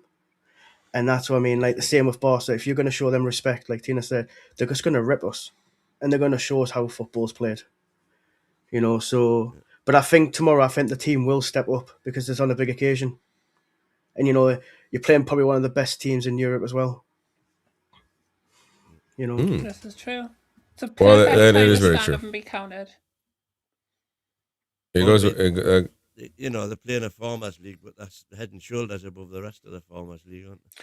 I wouldn't call No, that's wrong. League, to be fair. They're not Farmers League. That's a disrespect from an old English fan who ain't got a clue what's outside of Newcastle. He might get the concept and County Durham, but he ain't gonna get past that. So you know what I mean? How many, that's how many the Spanish teams are in clueless. the last 16 of the Champions League? And how many English are there? All of them. What's all of them? All 20 of them. Where's Burnley at? I want to see. What are they doing? Okay then. And it's another 3 Spanish teams, and isn't there? 3, isn't there? 3, yeah. Okay, 3 and 5. What's the difference? 2? That's why nobody said the Premier League is not the best league in the world, but the way you talk about other leagues is embarrassing, man. Oh no, we're back on the numbers. That's 3 in Germany's the second best. Yeah, okay. I mean, to be fair though, if you took like mid-table German teams and put them against like mid-table Spanish teams, I mean that would be. Let me tell you something. If you put Brentford at the Bundesliga, they wouldn't even get mid-table, man. They wouldn't even make it to Europe. Well, that's why you're wrong. Well, no, but you're wrong. What the heck has Brentford's done? It's a recent time, other than be above us, which doesn't seem to be much. Much work. By the way, they're above us at the minute. Okay, yeah, at the minute. And haven't ever won Champions League, which we are going to do this season after we've beaten Barcelona, and then we go the rest of the way and lift that Champions League trophy at the end of the season. Absolutely. Yeah. There we go. Well, that's an interesting take. That's under the rocks. Yeah, here we go. That's why you live for this argument, man. Happy club is better weather. That's your life. By the way, Barcelona tickets for tomorrow. It looks like the Newcastle Supporters Club is saying we are aware of issues for supporters on iPhone downloading their ticket for tomorrow and have flagged with the club. If issues continue, contact the box office in the morning. If anyone finds a fix in the meantime, please post below. So I guess people are getting this for their ticket. So. Well, I mean, it should be sorted by tomorrow, you would think, or else it's going to be a bit. What would be a quick workaround that the club would do with so many people if the whole system gets knackered, the whole ticketing system? I mean, how would they just show their ID? Would they? How could they do it without spending thousands of ages trying to get people in or working the system again? I guess. See if I've got me ticket. Okay, never mind. Never mind talking to the fans about tickets. Let's worry about you. Never mind updating people. Mine's in me wallet. Okay, yeah. Now we know that selfish win has got his ticket. Forget everybody else. Anyway, so I'm just saying, what if the system goes down? What would happen? That's an interesting. I tell you what, that'd be riots. No, there wouldn't be. They'll just, they'll just tell you riot, I'll cancel your ticket forever. And trust me, fans are gonna be like, oh, all right, never mind it. Hey, did you guys see that fight in Brazil? Man, that's proper South American football, that man. Well, there was a riot in Glasgow at the weekend.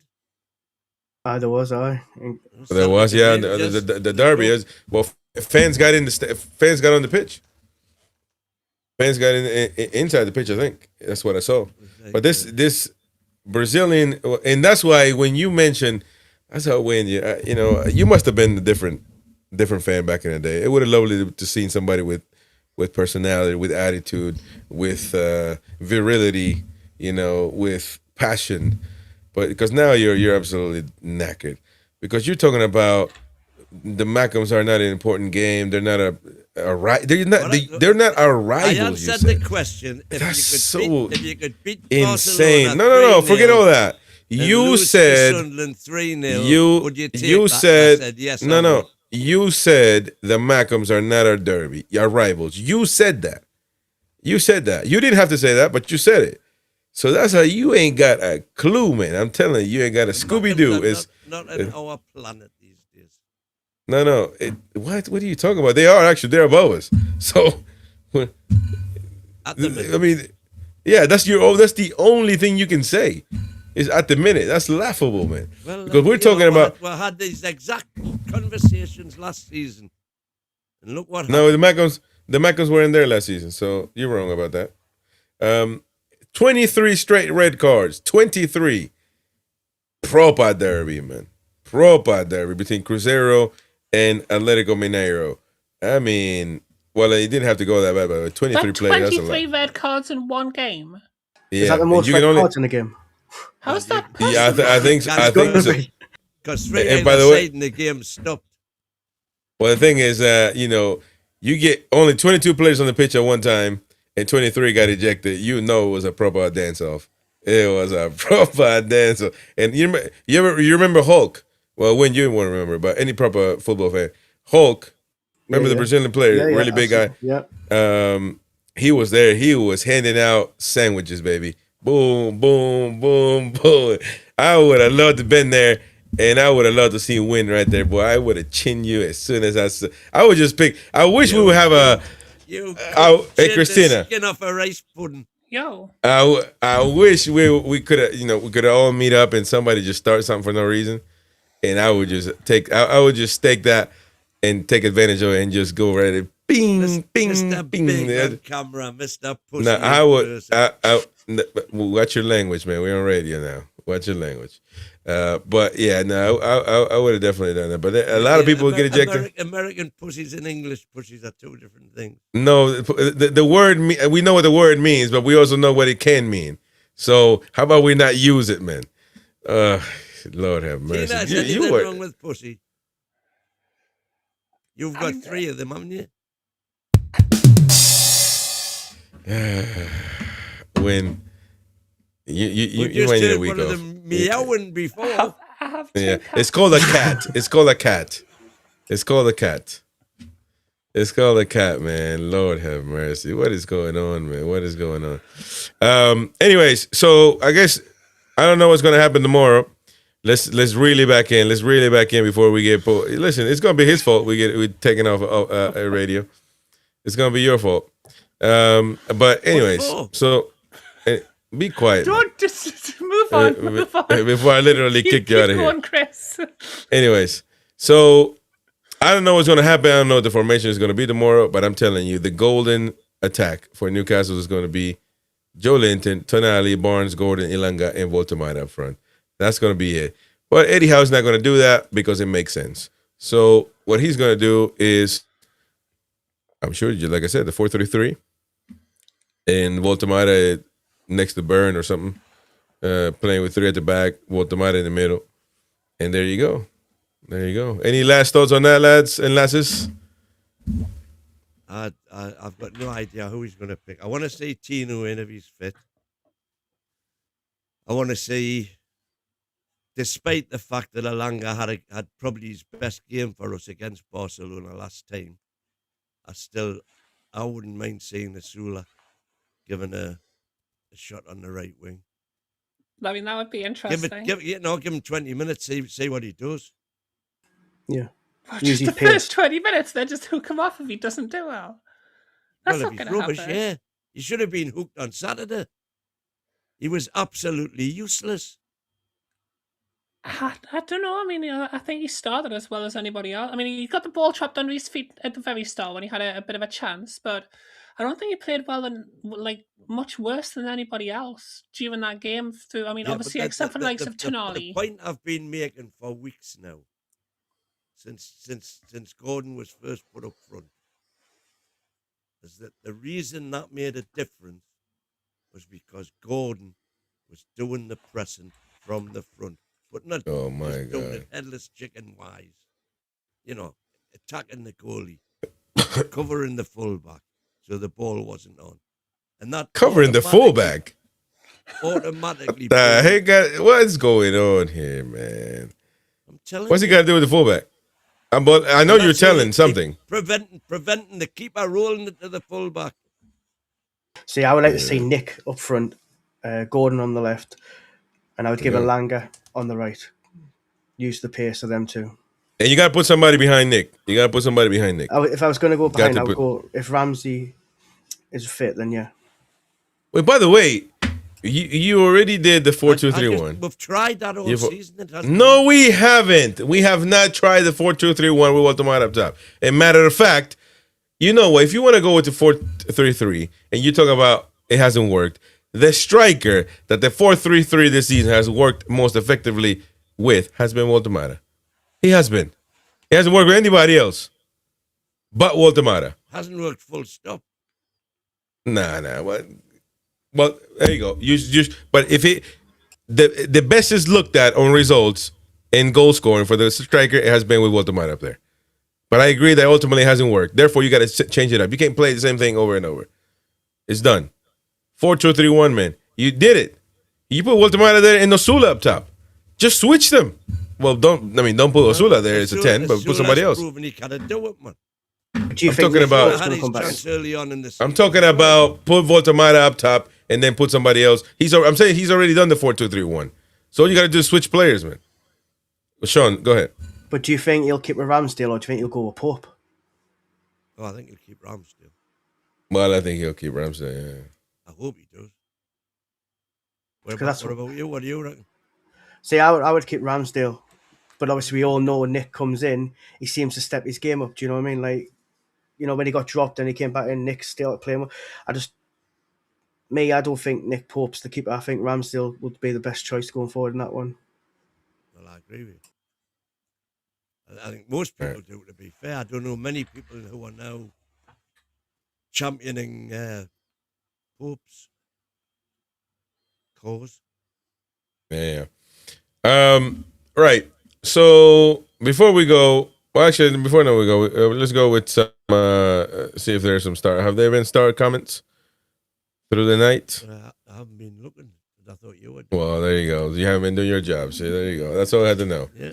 Right. It's the only thing that knows how to do We it. I can't don't even sit know how to back start because when we comments. regain possession, we can't keep it long enough.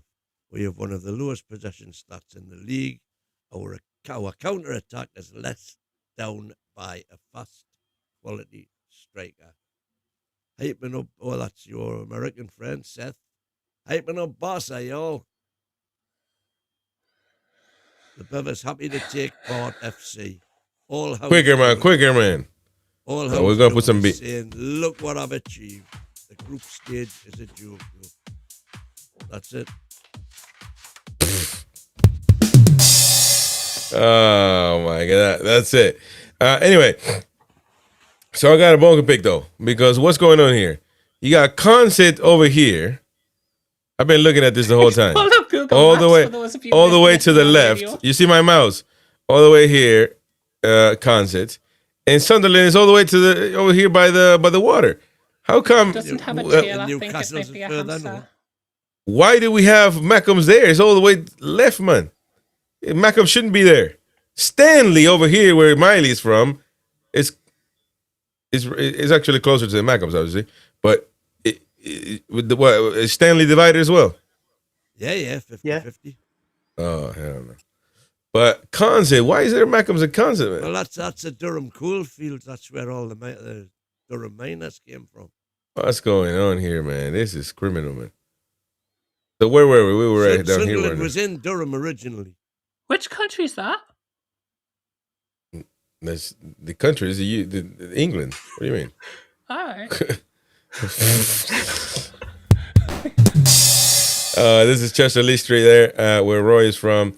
And then we got the tune, by the way. We want to see Wynn's house? I'll show you Wynn's house real quick. No, never mind. I'm not going to show you that. Oh, yeah, look, there's Newcastle. This might get some people going your way. But there you go. Dunstan. We have somebody called from Dunstan before. Wickham. That's from There you go. Dunstan. There you go. Well, anyways, that's that, ladies and gents. Thank you to everybody that is super chatted the show. I appreciate you all very much indeed. I mean, what can we hope for? We can hope that we beat them, and that's about it, can't we? I mean, No, we can hope that we go out there and show the passion and at least try. And, like, don't do what we did against Manchester City. I don't think anybody would, be completely angry at the team if we don't manage to beat Barcelona. But I think everybody's going to be angry if we do what against Barcelona, what we've done against Manchester City a couple of times, just sit back and almost give up on the game. So what we can hope for is that we go out there, the fans are absolutely giving it 10 bells, and the players go out there motivated beyond belief and get into these lot. there you go. And by the way, look at That's the he got. Look at that. Look at the guy in blue. Oh my God, he's Superman punched him. By the way, it started with nothing. The goalkeeper is the one that put his arm on. They were losing, by the way, and then it got crazy. Oh, and the goalkeeper ate the post, and it's over. And the black and white. It was the black and white, by the way. Look at that. Look at that Superman. Well, I thought he was gonna punch, but he just did a little kick. This right here. Look at him. Look at him. Look at him win. He's building up. Chill. He gave him a good sandwich there, man. And then he runs away. Look at him go. And then he runs away, man. That was insane. There you go, ladies and Joe gentlemen. Linton would have loved that. Yeah, on that note, yeah. Jay said, was he from Atletico Mineiro? He probably would have been. I'm trying to remember now. I have to look that up. Anyway, Sean, what is your prediction for tomorrow? I'm hoping I'm going to go 2-0 win to Newcastle. So I'm hoping 2-0 win. 2-0 win. There you go. I haven't even put my prediction yet, but I'll say I don't know, man. I don't know. But I'll probably say I don't know. 1-1. 1-1. Well, it's not going to be enough anyway. I'll say 2-0 just because I think that was the most feasible one within the results that we need, which is winning. So, and feasible as far as helping us advance in the next leg coming up at Barcelona. So, when was your prediction? 3-1 to the Toon. And Oh Piers my 7 God. started off at Recife. Recife, man. Recife. Anyway. Lovely, folks. Thank you very much. We'll see you in the next one. Match Day Live. You will get the Jack Cunningham Show doing a preview of the game earlier at midday UK. And then, of course, the live match coverage later on at 2 hours and a half before kickoff with the Twins, the build-up, and the commentary with Gary and Michael. And, of course, the reaction with me and whenever Win gets on. So there you go. Thank you very much. And we'll see you in the next one, folks. Highway the Lads. Way the lads. Right.